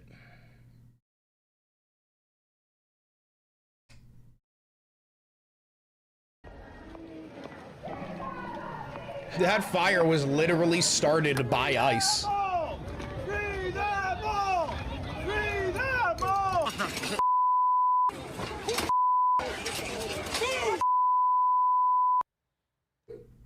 Chaos, violence outside of an ICE detention facility in New Jersey. Rioters ignored an emergency curfew order and instead went after the Immigration and Customs Enforcement agents, police officers, and even their horses. Some people were throwing rocks and big pieces of wood while others lit fires in the street and tried to breach safety barricades. Mind you, the curfew's going on. They don't care. They just breached that. 20 people arrested. Oh, the Creator Coalition handed out the GoFundMe pages for food donations and the government went on shutdown. Yeah, no. That was for, like, the people who were losing access to food stamps and shit like that. No, that was overall great. That was incredible. And we're watching to see if those protesters show up again today. This has been night after night after night for like 9 or 10 nights now. Outnumbered now. I'm Harris Faulkner. Joining us today, Lydia Hu, Fox business correspondent. Kennedy, host of the Kennedy Saves the World podcast. Lisa Booth, Fox News political analyst. And Marcus Lemonis, entrepreneur, Fox News contributor, and host of The Fixer on Fox Business and Fox Nation. Well, state and local police showed up when the crowd ignored the mayor's 9 p.m. curfew. They were fully kitted out in riot gear. Yeah, you know we're fucked when Fox News is glazing what a Democrat mayor did. What Mickey Sherrill did was send in the state police to attack the protesters, and now Fox News is glazing her. That's all you need to fucking know about her. Defensive wall in front of ICE agents and using their shields to block rocks and lumber that people were throwing. Cops had to deploy tear gas to try to push the crowd back. And here's another angle where you can see the chaos that continued outside Delaney Hall. Separated by a barricaded fence, rioters screaming, cursing, and launching objects at these federal agents. Plenty of high-profile Democrat lawmakers have joined the protests. Did you hear what I said? They joined the violent protests and demanded DHS shut down the facility entirely. The rioters are facing serious charges after threatening and attacking ICE agents. This from the U.S. Code. Just so you can ban sword first. You know how the law works. Whoever threatens to assault, kidnap, or murder a United States official, a United States judge, a federal law enforcement officer, shall be punished. Well, Marcus, I butchered your last name. Forgive me. But the facts are what they are. Yeah. They can't, I said last night, why don't they just arrest everybody? And some pushback has been, well, then this will escalate this. This is a riot. Well, it's already escalated. It feels like it's become theater more than anything else. And the question that people have to have at home is, if there are rules established, if you don't like them, there's a methodology to changing them. But while they exist, the answer isn't beating people, threatening people, throwing rocks at people. And what I worry about is if this becomes the norm, every time somebody doesn't agree with the law, the answer can't be this.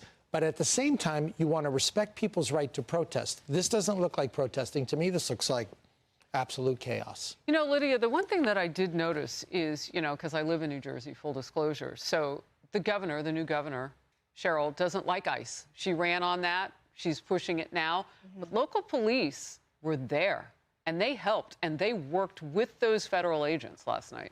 I'm a fellow Garden State resident, too, so I'm glad you mentioned that. So I've been following that quite closely. What is the reaction of our elected officials there in the Garden State? And Mikey Sherrill, the governor in particular, new to office, I feel like she's really kind of straddling both lines. Yeah, they're like, why don't we just arrest every single one of these people? Meanwhile, Fox News is like, we should give $1 million to every single January 6th insurrectionist, including the ones who killed cops. To her credit, she did call in the New Jersey State Police. Yeah. I think she deserves credit there. But I think See, Fox News glazing Mickey Sherrill. I think she deserves credit there. That's all you need to know about Mickey Sherrill. Go fuck yourself, you dumb cunt. I think a really good question to ask and to focus on are what were her initial policies as soon as she got into office. One of the things she did, she signed a bill into law that banned ICE agents from wearing masks. She signed executive orders that prevented and limited the amount of cooperation that state agencies can have with ICE as they're enforcing their own immigration orders from ICE. She's also prohibiting ICE from being on state property. When you have those types of policies rolled out, in addition to her blaming this past weekend ICE for what we're seeing unfolding on our screen, this is ICE's you have fault. to wonder how much of her commentary is actually inviting this type of rioting. Well, and Kennedy, that takes me to what does she really mean? Because those actions that Lydia just talked about, in part, have helped us get here in yet another state in the United States. That fire literally started by ICE. Yeah, another state, another jurisdiction where, lawmakers could work with federal law enforcement because, you know, the protesters, the rioters who are chanting "free them all," 90% of people don't want them all freed. You know, that's not true whatsoever. You pulled that number out of your fucking ass. 90% of people want their communities to be safe, and they would much rather take a rational approach to take the most dangerous people out of this country and out of their neighborhoods. 90% of all ICE detainees are released because they are not undocumented immigrants and they have not committed any crimes. Because a lot of people do feel threatened and they do feel terrorized. And for Mikey Sherrill, it is this all or nothing, me politics that, you know, I don't even know. Sortor was paid to be there by the admin. Yes, Nick Sortor is actually he works hand in hand with the CIA, just like Nick Shirley. It's a thing with Nicks, bro. If she has a landing point for her political philosophy, she just wants to score as many points as possible by agitating the unwell. You know, that is what happens when you have governors and mayors step out and say, you know, like Tim Walz, like, get out your phone, make sure you're pushing back. So, you know, normal people who want normally functioning communities, a protest might be a nice, rational idea. But for the unwell, they take that as a signal to push everything to its limit because they are addicted to the chaos. You know, and to Marcus's point, these are not people who are, you know, worried about standing up for the oppressed and vulnerable in their communities. They are protest tourists who get their jollies off on punching police horses. Oh, they purposefully said jollies off. Now, here's the thing. The overwhelming majority of the people at these ICE protests are there for the right reasons. She's not wrong about the fact that there are a handful of content creators who go over to them as, you know, like protest tourism in order to get their fucking clicks, in order to boost their rates and shit like that.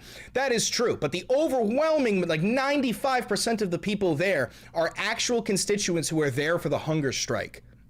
And, you know, making things as extreme and as violent, no matter what the subject matter, no matter where they are. You have elected officials who are there to support the law, endorsing it and supporting it and joining it. Well, because this is what the Democrat base wants. Axios reported last July. Nick Sortor, Nick Shirley, Nick Fuentes. Is there a Nick that isn't grifting or glazing for Trump and Bibi? Yeah, dude, there's something about the name Nick where the government is like, we want you. On the bloodthirst within the progressive base, you had Democrat lawmakers talking to Axios, and one said that constituents demand they be willing to get shot at ICE facilities. Another said there needs to be blood to grab the press and the public. A third said civility isn't working, prepare for violence to fight and protect our democracy. That's what we've seen across the country since then. At these ICE facilities, we've seen ICE officers shot. We've seen assaults increase exponentially. We've seen vehicle rammings. We've seen protesters die because they've engaged aggressively with some of these ICE agents as well. Oh, protesters died because they engaged aggressively? Are you talking about Alex Preddy and Renee Good? Oh, yeah, no, you're right, Fox News. It's their fault for dying because they engaged with ICE. It's not the fault of the masked Gestapo agents who murdered them. You're right. And then, as what's been pointed out on this couch, Democrat... I'm being sarcastic, by the way.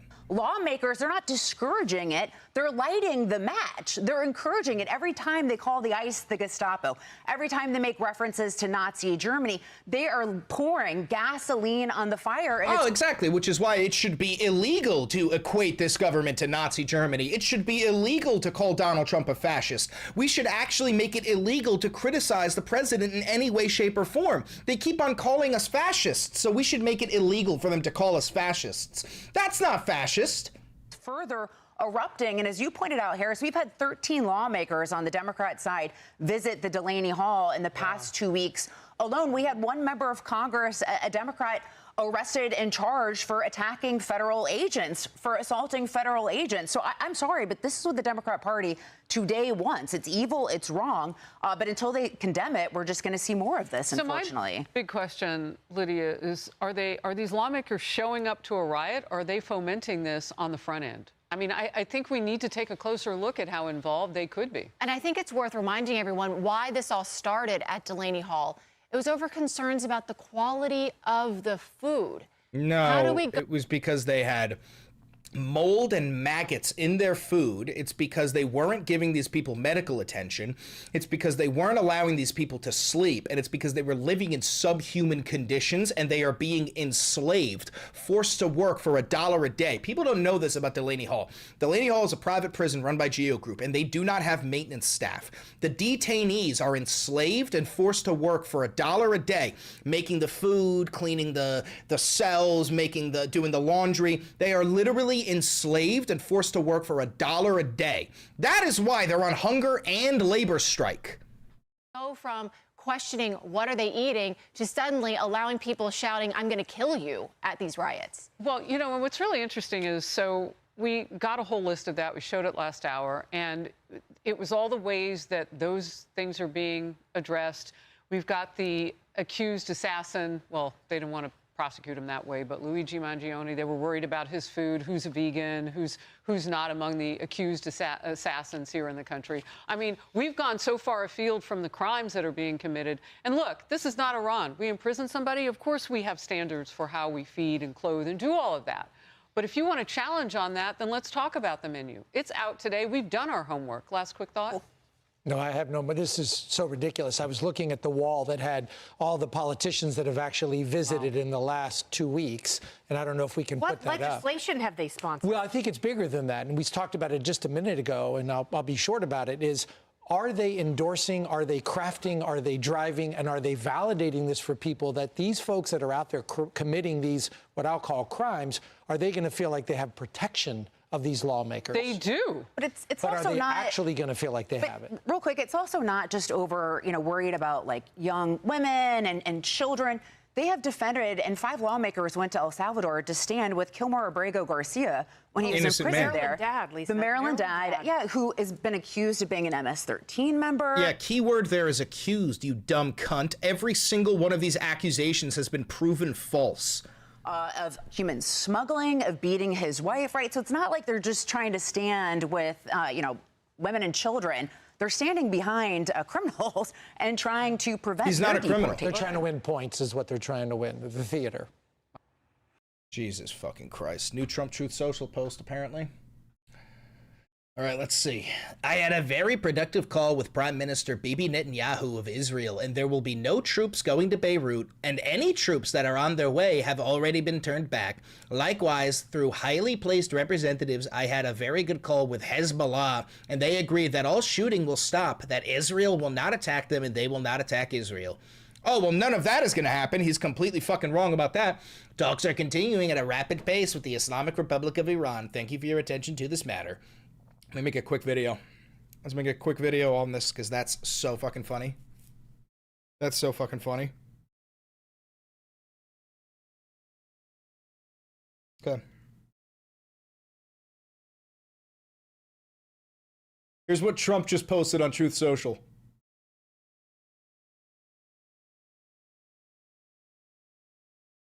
I had a very productive call with Prime Minister Bibi Netanyahu of Israel, and there will be no troops going to Beirut, and any troops that are on their way have already been turned back. Likewise, through highly placed representatives, I had a very good call with Hezbollah, and they agreed that all shooting will stop, that Israel will not attack them, and they will not attack Israel. President Donald J. Trump. And then, talks are continuing at a rapid pace with the Islamic Republic of Iran. Thank you for your attention to this matter.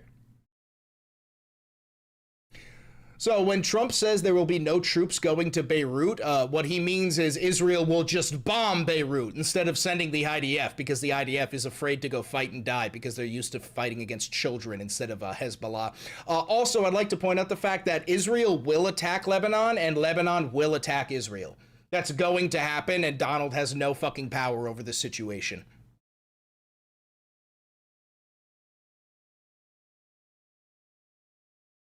Trump thinks he's in charge.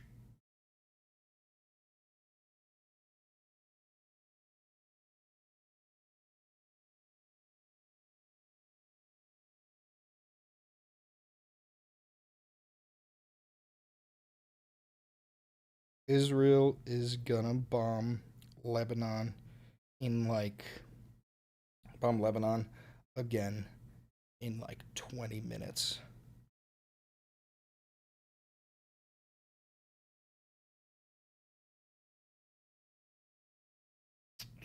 There we go.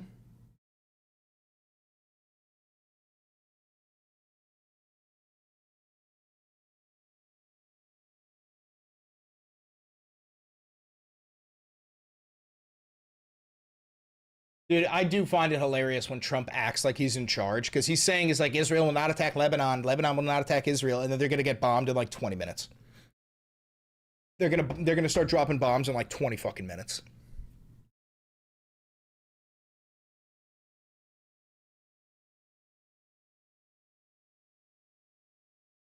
Incredible. Incredible.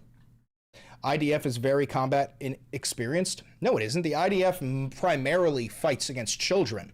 Every single member of the IDF is a inferior subhuman terrorist that gets off on murdering babies. The IDF is notoriously, they tuck their fucking tails and they sob and they beg for air support every time they're in combat. The IDF is a joke. That's why they send the Legion of Goyim, the United States military, to fight for them.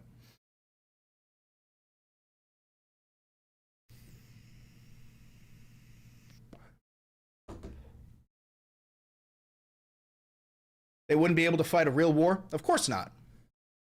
Of course not. The infantry is bad, but armor is bad too. It's the air assets. Well, yeah, they have the American military. We fight for them. We send in the drones. We send in the jets. We fight for Israel. Does that mean your father is also that kind of monster since he wanted to join the IDF? Genuinely curious? No.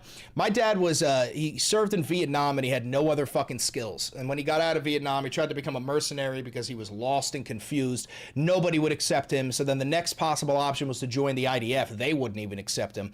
And then he spent the rest of his life countering the errors of his ways. But no, the fact that my father tried to join the IDF in the 1970s is completely fucking different than trying to join the IDF in 2026. That was before like social media, before the live stream genocide, before people knew the Israeli propaganda. Granted, there were a whole bunch of people who did understand that shit, but it was people like Malcolm X, people who were like deeply and wildly educated on this topic. You're not Jewish, are you? No, I'm not Jewish. How would you even get in? I'm pretty sure the IDF will accept anybody who's willing to fight for them. I don't think you need to be Jewish to join the IDF. It was unfair to me to ask. My apologies. No, not unfair to ask. That's why I addressed it when I found out my dad tried to join the IDF. I addressed it immediately because I knew some people would try to use that as a talking point. It's like, well, no point in hiding it. Didn't know they took Italians? Well, they didn't. They told him to go fuck himself. Think about that. The IDF told somebody who was like, hey, I'm willing to kill for you. They said, no thanks.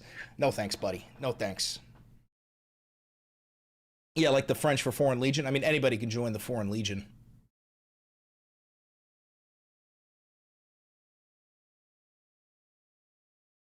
The Tel Aviv government took away rules of engagement in 2007. Yeah, that sounds about right. I'd believe that. I'd believe that.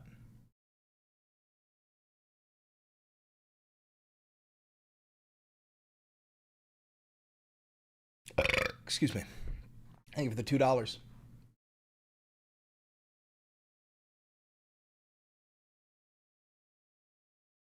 What's the quote of the day? Never trust a fart. Never trust a fart.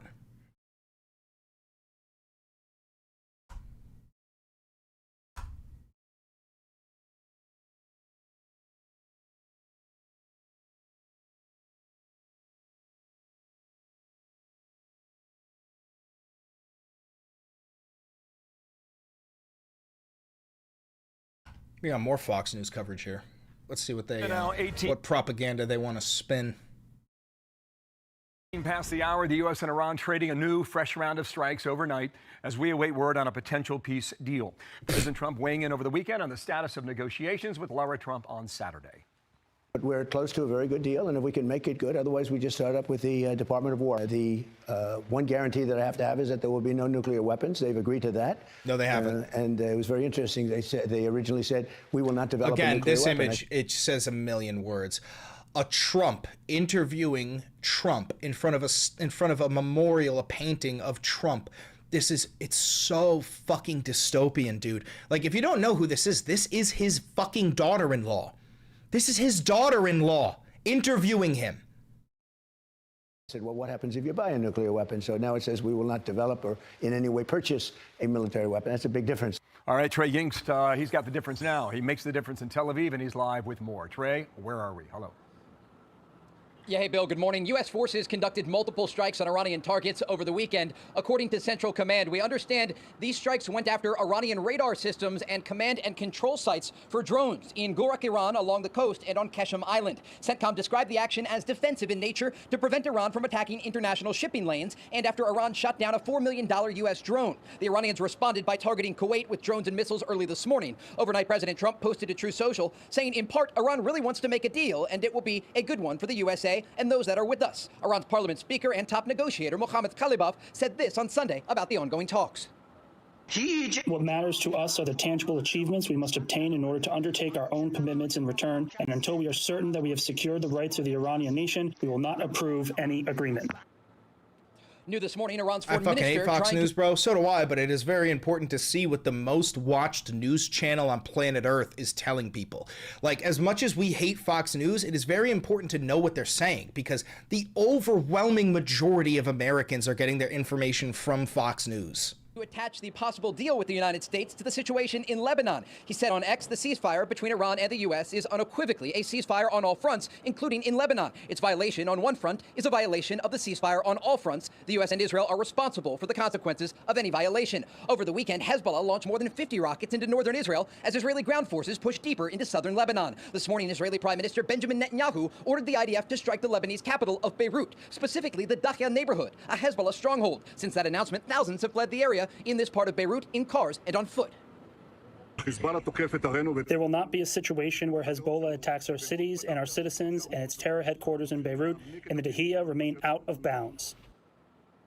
Iranian officials still trying to tie the situation in Lebanon to a broader agreement with the United States. Bill? Trey, one of the questions I get the most over the weekend was why it's so difficult to try and read between the lines on the negotiations.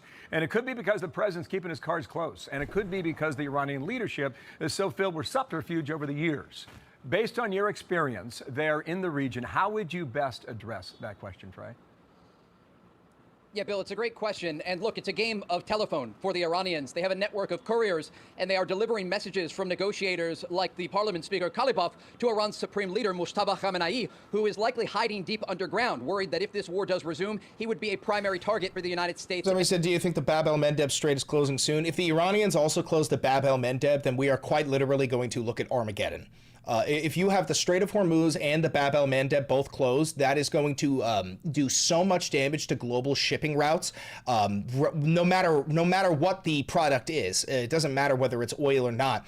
That'll completely destroy global shipping. And the United States of America has claimed for a very long time that we were like the new British Empire in the sense that we control the high seas. We guarantee free and fair shipping across the planet. If we show the world that we are completely incapable of doing that, then the rest of the world will start sprinting into the loving arms of China like they have already began doing. And Israel. And so this is one reason why it's been so difficult to get information out of Iran. Okay, Bill? Trey, back at it again on this Monday. Thank you. Trey Yingst in Tel Aviv. Jillian's got more. All right, let's bring in Rebecca Heinrich. She is a senior fellow at the Hudson Institute. Rebecca, it is a whole new world, new way of doing business. As we've talked about before, President Trump is going at this thing every which way all at once. He's trying to negotiate a deal while threatening the use of military force, while using military force, targeting the Iranians. Is it ultimately going to work out in his favor, though? No. Well, Jillian, that was great reporting by Trey. I want to add also to what he just said. The other thing that's difficult about the United States negotiating with these Iranians is some of the individuals who we think may want a deal, some of those leaders we just heard from, do not feel like they have the ability to enforce it because you have the IRGC shooting at U.S. forces and operating along the coast. Yeah, this is because you assassinated everybody who was willing to negotiate with the United States of America, and you replaced them with younger hardliners who understand that America and Israel will never let Iran exist peacefully, and we will continue to bomb them no matter what deal is made. You, unfortunately, have decided to put us in an unwinnable war, and there's nobody left to negotiate with. So Donald did this to himself. Fine. This is why the United States Central Command continues to act defensively to try to get ships through the strait at the same time negotiations continue. So over the weekend, we heard that the United States struck these IRGC anti-ship sites, command and control on Qasem Island. That island is a central node system for all of Iran's coastal defenses. So even though we might feel very frustrated that we're not getting closer to negotiations, the Trump administration is still weakening Iran's coercive control over the United States by taking and strengthening their resolve and making it less and less likely that we will ever have a peace deal. Out a lot of these really key systems along the Strait of Hormuz's coastline, Jillian. They are, though, the regime, proving very adept at one thing, and that is buying themselves time. A lot of experts I've been talking to are questioning. What is the DSA? Democratic Socialists of America. President Trump's claims that those at the top really do want a deal. They say what these people actually want is to be negotiating a deal that never goes anywhere. Well, they've already cut all negotiations because Trump violated the ceasefire last night and this morning. Yeah, I think that's right. I think that the Iranians want to simply wear down the United States and its regional allies and partners, wear them down politically. We've got elections coming up. And so they think that time is on their side when it comes to the political timeline. I would argue that President Trump actually understands this correctly, that time is on our side because of the pressure that the United States continues to put on Iran. Time is not on our side for two reasons. One, the Republicans have the midterms coming up, and if you don't end this war, all Republicans who are running are going to have to defend the Iran war. Two, we are about to enter the second wave of the oil crisis. The price of gasoline in the United States is about to go up another $1 or $2 as a national average. We are going to start approaching $10 a gallon gasoline, which is verbatim exactly what I said would happen on day one of Operation Epstein's Fury. I said the Iranians will continue this war until gas hits $10 a gallon for the average American. They're doing a reverse coup d'etat. Okay, so we've talked about the necessary steps for a coup d'etat, right? You have to label a nation as a threat to democracy. That's what we do, right? We're going to inverse all of this. Label a nation as a threat to democracy, right? Well, the Iranians have labeled the United States of America as a threat to global security. So that's step one. Step two is to make their economy scream, right? This is what we do when we put sanctions on Cuba, right? We make the quality of life diminish for the average Cuban so that they turn to the government and they go, oh, fuck you, I'm suffering because of your actions. So Iran has made our economy scream, right? They have limited the flow of oil. They have fucked with our economy to the point where the price of everything is skyrocketing because everything relies on oil to get transited across the nation, right? Step three is to advocate and manufacture consent for military involvement, right? Well, the Iranian government has made it abundantly clear that they need to have military involvement against the United States of America. And then the final step is to actually go to war with them. The Iranians have successfully taken the American playbook of how to coup d'etat a nation, and they have reversed it against us. And now you have Americans advocating for revolution here in the United States of America because our quality of life has diminished so much because the price of living has escalated. You are literally experiencing what we do to other nations, but they are doing it to us. That is what is happening right now. Jillian, economically, over the weekend, the United States put more sanctions on these shadow networks in Hong Kong, read China, that has been helping Iran evade sanctions. And then, of course, putting on this, it's essentially Project Freedom to put pressure on these IRGC coastal defenses while letting, I heard over the last 3 weeks, we've quietly helped 70 ships get through the Strait of Hormuz. Not true whatsoever. 36 ships have transited through the Strait of Hormuz. That's it. And most of them did not have oil, and most of them were not American owned. And so we're getting oil flowing even as the United States, again, at least rhetorically, is trying diplomacy, Jillian. Thank you for the $2, J.I. With you on that point, Secretary of War Hegseth, take a listen to what he said. There are four main points for international trade: the Strait of Hormuz, the Panama Canal, the Suez Canal, and the Bab el-Mandeb, and the Strait of Malacca. Yeah, so the Iranians hold the Strait of Hormuz. The Iranians control the Bab el-Mandeb, and they could cut that down. We now control the we pretend like we control the Panama Canal, and then I don't know much about the Strait of Malacca. Having been in the room with him, I know he means it when he looks in the camera in the cabinet room and said they can either do this now through a deal, and we think we're in a good place. Oh, he's coked out of his ass. That deal, or they can deal with the War Department, and we are prepared. We're postured even stronger today than we were on day one to address it that way if we have to, but he'd prefer not to. How much more time would you give the regime if you were leading these negotiations on the U.S. side? Oh, she's going to cover Trump's ass and say that she wouldn't put a timeline on it because she wants to get a good deal. Well, look, I would just keep our goals in mind. Our goal is to get the Strait of Hormuz open and make sure that the Iranians are not the ones that can control and coerce over the strait. And That's what it was before Operation Epstein's Fury began. They didn't control the Strait of Hormuz and they weren't charging tolls. So you're saying that the goal of the war is to get to the place that we were before we started the war? Is that what you're saying? chipping away exactly at that goal. And, of course, the other goal is to make sure that the Iranians never have a nuclear weapon. And I'm very comfortable right now that the military action that the United States and Israel has already taken has already bought us a significant amount of time. And so I think as long as we're getting ships to the I thought Strait of Trump Hormuz- said that he obliterated their nuclear ambitions back during Operation Midnight Fortnight Hammer. It's essentially, again, it's Project Freedom, except we're just not calling it that. And then, then I'm comfortable that the United States can continue to squeeze the regime. I think that President Trump also understands that he cannot permit the unfreezing of Iranian resources. And the Qataris have already said we're not going to unfreeze this $12 billion that we've frozen in these Iranian accounts. 12 billion, brother. He was contemplating unfreezing between 300 billion and $1 trillion and putting it into an Iranian investment firm that was controlled by fucking Steve Witkoff and Jared Kushner. And so as long as the Iranians do not get any relief, there's no reason for the United States to grant them relief, then we are the ones that have the total military and economic advantage. And as long as they are continually prohibited from accessing the so-called nuclear dust buried deep beneath rubble in the mountains there. Rebecca Heinrich, thanks for joining us this morning. Good to talk to you. Jesus Christ. Fox News does a great job of spinning this propaganda. Like, you have to watch this shit so you can understand why Republican, voters, the average toothless hicks, the boomers, are capable of defending this war. It's because of state-controlled media like Fox News. Thank you for the $2. It's rare to encounter a non-grifter. Good stuff. Thank you, brother. What flag is that? Which flag is that? I know one of you flag nerds, one of you flaggots is going to tell me exactly what it is. Which flag is that, you flaggots? I know one of you knows exactly what it is. That's the Lebanese flag? Holy shit, shouts out to Lebanon. How you doing, dog?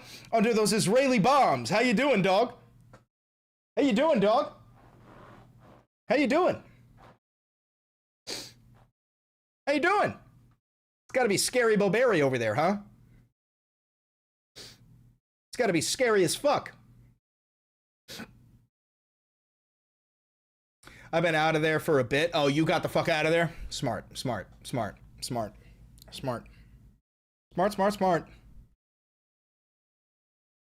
I was almost Lebanese because my father tried to join the IDF in 1970, right before the invasion of Lebanon. And then in that alternate reality, he would have been accepted and he would have become a Zionist and he would have stayed in Israel. And then I would have been the same guy that I am now, except Zionist. Wouldn't that have been fucking diabolical? Wouldn't that have been fucking diabolical? Imagine if I did everything I did, but for Donald Trump and for Israel. Do you understand how powerful I would be? Do you understand how rich I would be? Brother, I'll never accept anybody ever calling me a grifter, because if I used my powers for evil, I would be so fucking rich. Are you kidding me? If I did what I do, but for the fascists, I would be so fucking rich, dude. Oh, God. Oh, too bad I have a conscience. Sometimes I wish I didn't, man. Sometimes I wish I didn't.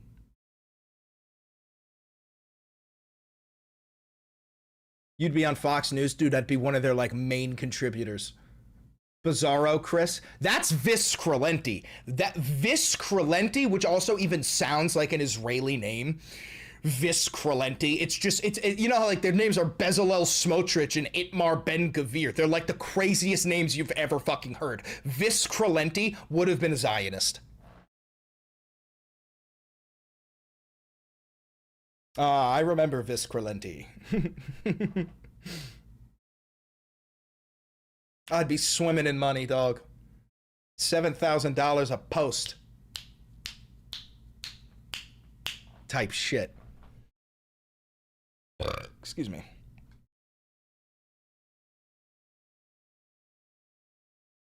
Sometimes I wish I had a MAGA hat. Just so I could pretend, you know? Ooh, Breaking Point's finally dropped. All right, we're watching this entire thing. Joining us now is our... By the way, if you are not subscribed to Breaking Points already, you really fucking should be. Breaking Points is incredible, but they're going to cover the trying to bond the U.S. and Israeli militaries together. They're definitely going to do this in greater detail than I would. So let's watch them. Again, shouts out to Sagar and Jetty. Shouts out to Crystal Ball. Shouts out to Breaking Point. Shouts out to Ryan Grimm. Everybody make sure that you subscribe to them. Our great friend Brandon Weichert. He is the new author of Weichert on Substack, where there will be a link down in the description. And Brandon, for our purposes, dissected a new, highly controversial piece of legislation which was snuck into a congressional bill. Let's go ahead and put this up here on the screen from Brandon. So this is, I think Valenti likes to role play as a MAGA hit. Now, hold on, man. Let me explain something to you. I grew up in the bumfuck little backwoods of Arkansas. Now, something that I was told growing up as a good Christian American patriot is my existence is to defend the nation state of Israel. Okay? Now, listen, let me tell you something. My entire life, everything I've ever done was in the defense of the nation state of Israel. Okay? In order for the Jewish people, God's chosen people, to have their sacred and ancestral home, I send my tax dollars and my constituents' tax dollars straight to Bezalel Smotrich and Itmar Ben-Gvir. And they use my money for good, like killing Palestinian babies, okay? Like killing Palestinian women, okay? Like purposefully sniping the pregnant bellies of Palestinian mothers. That's where my money belongs. That's where my money should go. That's where my money belongs. And it always will, inshallah. Is quietly making Israel a permanent pillar of U.S. military modernization. You write, Brandon, buried deep within the NDAA is a provision that serves far more attention. On its face, Section 224, the United States-Israel Defense Technology Cooperation Who's the ginger guy that you talk about sometimes? Well, there's Jolly Good Ginger. Jolly Good Ginger. He's a leftist activist. He's also a former veteran, or not a former, he's a veteran of the United States Army. I believe the Army. He's a good guy. He's missing a tooth. Appears to be a routine measure designed to improve military cooperation between these two long-standing allies. In reality, it may represent something Thanks much for becoming larger. a member for 3 months, and you'd be, guess what? I got good news for you. We're talking about it already. Indeed. It is unprecedented. Break it down for us, Brandon. This is getting quite a lot of attention. Bro, I'm just saying, if you could find an animator, you could do some crazy political animations. If there is any animators in the chat, and mods, put this on Discord, if there's any animators in the chat that would want to do something like that, I would do the voice acting, and we could do a collaborative post where it's posted on both my channel and your channel, and we could like find a way to split the revenue. Okay, if anybody wants to do that, let me know. Let my mods know, and we'll try to get in contact with you, because you know you've heard my Donald Trump impressions and my Bibi Netanyahu. Israel, Jack. You know, like I actually think that shit would be incredible. I think that shit would go dumb, stupid hard. Okay. Yeah, so the social media claim is that, well, the U.S. and Israel militaries are merging. It's not quite accurate, and actually it might actually be better for restraining Israel if our officers had more control in some ways over the IDF. But ultimately, the real issue here, and in many ways it's bigger than if we were just merging command structures. This is a fusing of the U.S. and Israeli defense and technology innovation bases. And once those things are together, and I kind of track it in my article, once those things become one, you can't disentangle those two things, which I think is the point, because, you know, Crystal and I mean, you know this from the Democrats have been really at the forefront.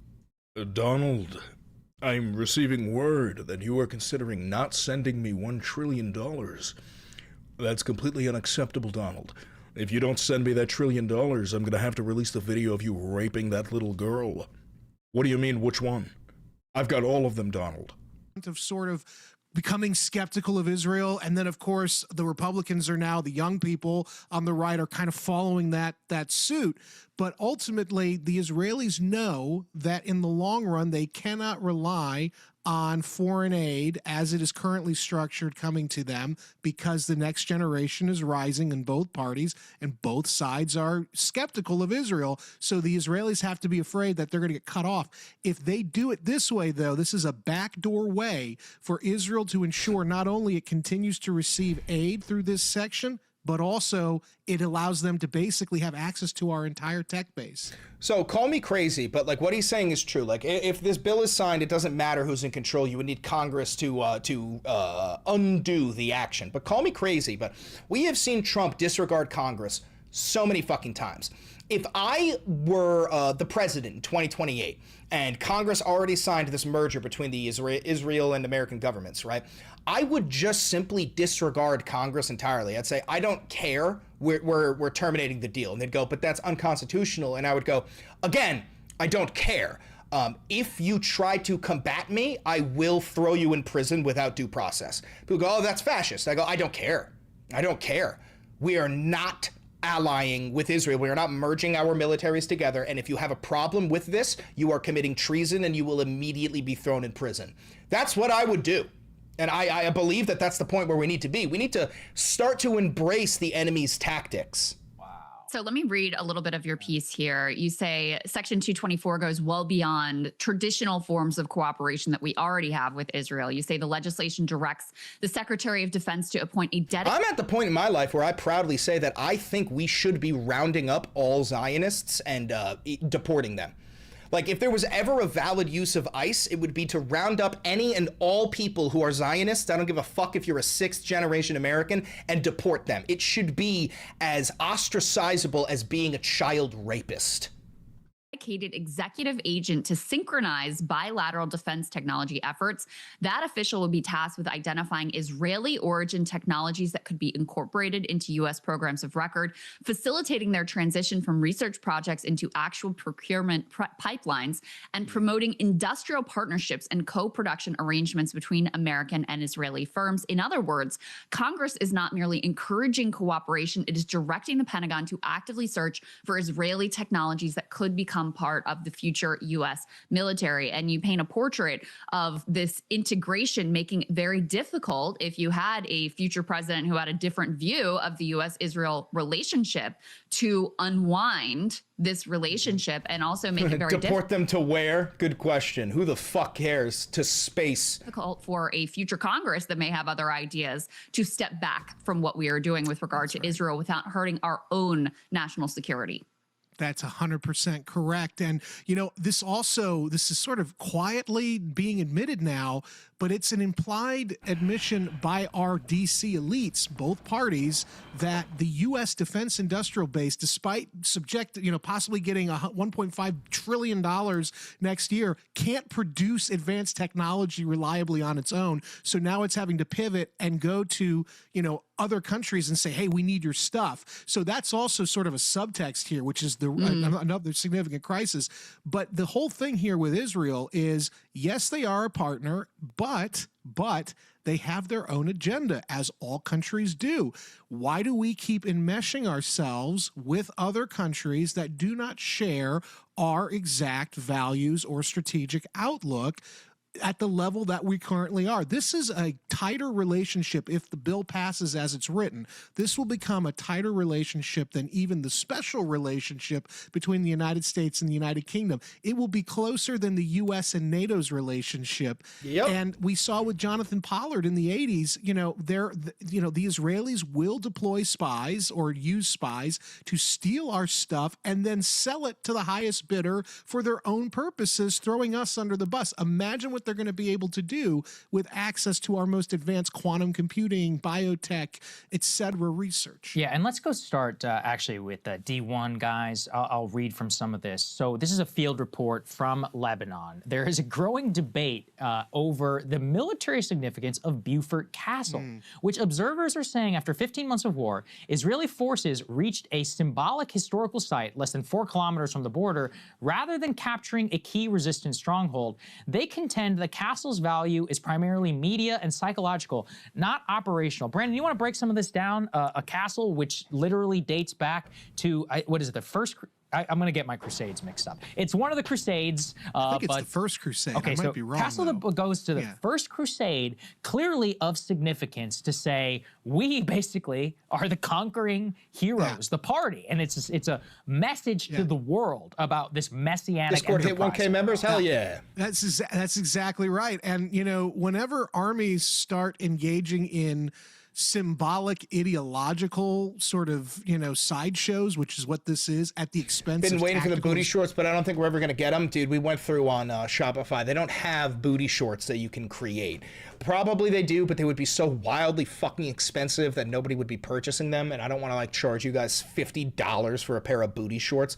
But I'll ask Avi again, and I just want you guys to understand, I do not control the merch sales. I don't control the art that goes in the merch. I mean, I have an artist, like that's fucking Cat, and we go through it, but I'm just the talent. Strategic gains, it doesn't usually end well for the invading army.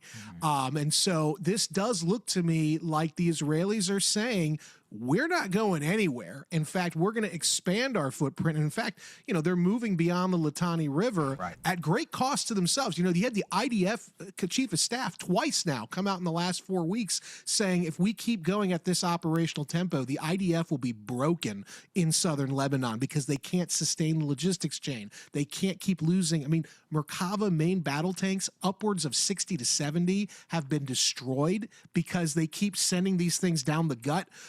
And the Hezbollah just keeps popping them off, like the Ukrainians did in the beginning of the Ukraine war against those Russian tanks. So you see the IDF making really, really silly mistakes that you saw in World War II, that you're seeing silly mistakes now that are repeating what's happening in Ukraine. This is not A, going to end well for them, but B, it certainly means the Israelis are expanding their footprint. We're tethered to that now, and the question is, are we going to go further and now enmesh our technology base with whatever the heck they're planning to do in Israel? Yeah. Brandon, talk a little bit about what both the Ukraine war and Iran's successful ability to repel our attacks and do tremendous damage to our bases across the region. Yeah. And now Hezbollah using these fiber optic drones has really been able to exact a lot of damage on Israel. I mean, there is an article right now in Haaretz that says manufactured nostalgia for Lebanon's Beaufort masks a strategic failure. I mean, they are taking a lot of blows there and have not been able to achieve what they wanted to achieve. Yeah. Putting all these things together, what does this tell you about the reality of modern warfare? It shows us that our strategic rivals in Iran, Russia, China, and I'm just using that term kind of, academically, her strategic rivals, because I know there's some argument about whether, but the point is, technically, our strategic rivals have leapfrogged the U.S. military and the militaries of our allies with these denial technologies. They figured out the way you stop American and allied power projection in their parts of the world is with lots and lots of cheap drones, missiles, and even sometimes hypersonic weapons, which is a technology we have not yet fully developed or have defenses against. And as you brought up the Ukraine and Iran wars together, and this has sort of been there is no defense against a hypersonic missile. I mean, good fucking luck shooting down a hypersonic missile when it's in the fucking name. It's hypersonic. Banging for the last week. In my opinion, if you look at the southern end of Ukraine, where the Russians are, and you look at the northern end of Iran, there is only a 621-mile gap between those two fronts. So if things continue as I suspect they will, I do not believe there will be any deals in either war. If things continue, you could see the ultimate coming together of those two conflicts in a true world war. And that's what I've been tracking, and that's what I'm afraid of. And frankly, our rivals have figured out how to stymie the American war machine. $1.5 trillion. What's it getting us? One strategic defeat after another.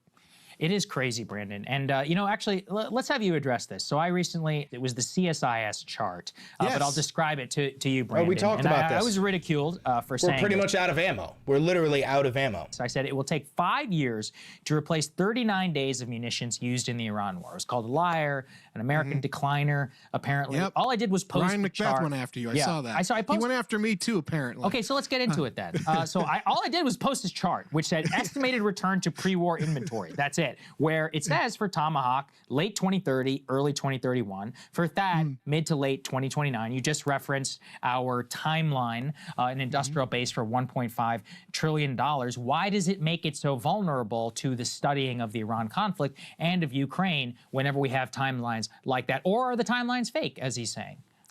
No, I don't think the timelines are fake. I know that's what the Hawks are saying. You know, about a month ago, I was at an undisclosed military facility in Georgia. Thank you for the $5. Thank you for the $2. Panel with 3 Hawks versus me. Happy They spent Pride. the entire time strafing me, but ultimately they couldn't answer the basic fact. If there's this secret supply somewhere, why haven't we seen it yet?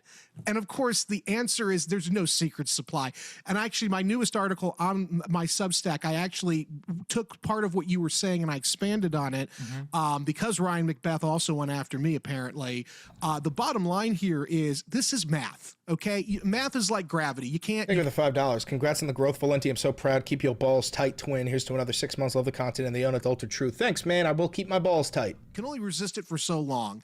And the bottom line is, it may take 30 days to assemble a single Tomahawk cruise missile, but this isn't like an IKEA, piece of furniture. This is a highly complex system. If you have bottlenecks in the underlying supply chain, the rocket motor, the rocket fuel, the rare earth minerals that China has control over, that 30-day timeline to assemble is extended for however long the bottleneck lasts. And so I actually said, Sagar, I think your timeline is too optimistic. This might be more than 6 years to 7 years, especially if current operational tempo remains the same or increases. The defense industrial base in 14 key weapon systems, precision-guided munitions like the Tomahawk. So essentially, Trump's war in Iran has done so much damage that the United States of America cannot recover until at least the year 2040. That's absolutely mind-boggling. Any message for Kyle? No rush, I'm watching, so take your time. Let me think of a message for Kyle.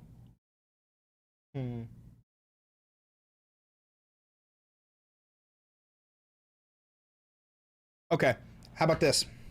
How can people like me and Kyle continue to advocate for Democrat politicians when the literal House leader, when Chuck Schumer is standing shoulder to shoulder with Israeli terrorists and saying, "Am Israel Kai"? How am I supposed to advocate for Democrats when both sides of the political aisle are completely bought and paid for by Israel? And Israel Day Parade, I think, is the #1 example of that. But you could find a way to reword that however you need. Thank you. But also these air defense interceptors, those 14 munitions, they can't keep up with. They're depleting faster than they can replace.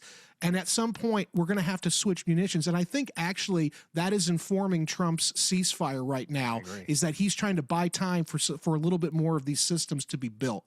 I don't believe this is a real ceasefire. Can you talk a little bit more about that? Because you did mention earlier you don't think that we are likely to see a deal. Yeah, well, there's no stasis in the argument between Iran and the United States. I mean, the fundamental issue is there's no way Iran is giving up control over the Strait of Hormuz, not without them getting, those transit fees and service fees, which is similar to what Turkey does, by the way, in the Turkish Straits. But that's another issue. There's no way. And then also the nuclear dust, the blessed dust. The bottom line with that is, the Iranians have just proven, even by just threatening to have nuclear weapons, they can break the back and the will of the U.S. and Israeli joint forces. We fought them for 4 months almost now to a standstill, and the Iranian regime is still the Iranian regime, and we are the ones seeking immediate relief to all of their pressure. They're not going to stop because they don't have to stop. So I think what Trump is doing is he's trying to calm the markets, claiming he's got a ceasefire. But even if he gets the ceasefire, Crystal, that's only a 60-day memorandum of understanding. What happens on day 61? Because we are told that the president is insisting on day 61, they're going to meet with the Iranians and finally hash out the nuclear issue. Why would the Iranians give up the nuclear dust? They wouldn't. It's too much of an advantage for them. Second of all, in this proposed deal, the 60-day moratorium, the Iranians have up to 30 days to get out of let up control of the Strait of Hormuz for the remainder of that temporary deal. What makes anybody think that the Iranians are just going to slow down their control until maybe day 30? So we're going to go another 30 days of Iranian blockade of the Strait of Hormuz. This is not boding well. And so there's no incentive. And frankly, Trump cannot obviously negotiate for two reasons. He's going to look weak. He'll look like he lost. And the Israeli factor. Netanyahu can't afford to have the war end. So we are just in a pause until some greater positioning can be had. This war is genuinely, and I'm not kidding, we're going to be fighting for years, bro. The Strait of Hormuz may never reopen again. I'm not even joking about that. Like, I'm trying to consider the reality that, like, the Iran war might wage for fucking years. It might wage for years. We might never, and I do mean that, we might never see the price of gasoline go back down for the rest of your life. It might just slowly keep on going up and up and up and up and up and up and up. I actually think that, like, there's no way out of this. There literally is no way out of this. The only way out is to accept defeat, but the United States government will never accept defeat. And then I fear the war will begin, or we'll just be in a permanent frozen conflict, which, again, Strait of Hormuz remains closed. The economy collapses in either event. What a disaster. Everybody go subscribe Of our to own making. Brandon's Substack. As you just saw, excellent analysis and deep. And if I could just say as well, Brandon is on the right. He's taken a lot of professional risk to tell the truth about this war. So please, guys, consider going and supporting his Substack. Yeah, he does great work, and he also really deserves and earns your support genuine as well. personal sacrifice, which is rare for somebody who actually just wants to say what he thinks. So we support you 100%. We hope everybody else will as well. You see you later, man. Thank you. Incredible. Incredible. Love breaking points. Hit that with a like. There we go. Woo! Incredible.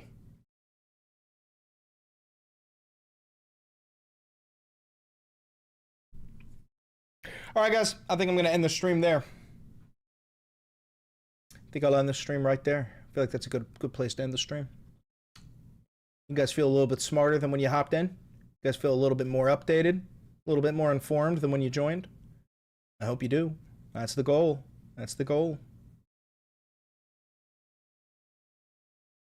All right, guys. Have a good one.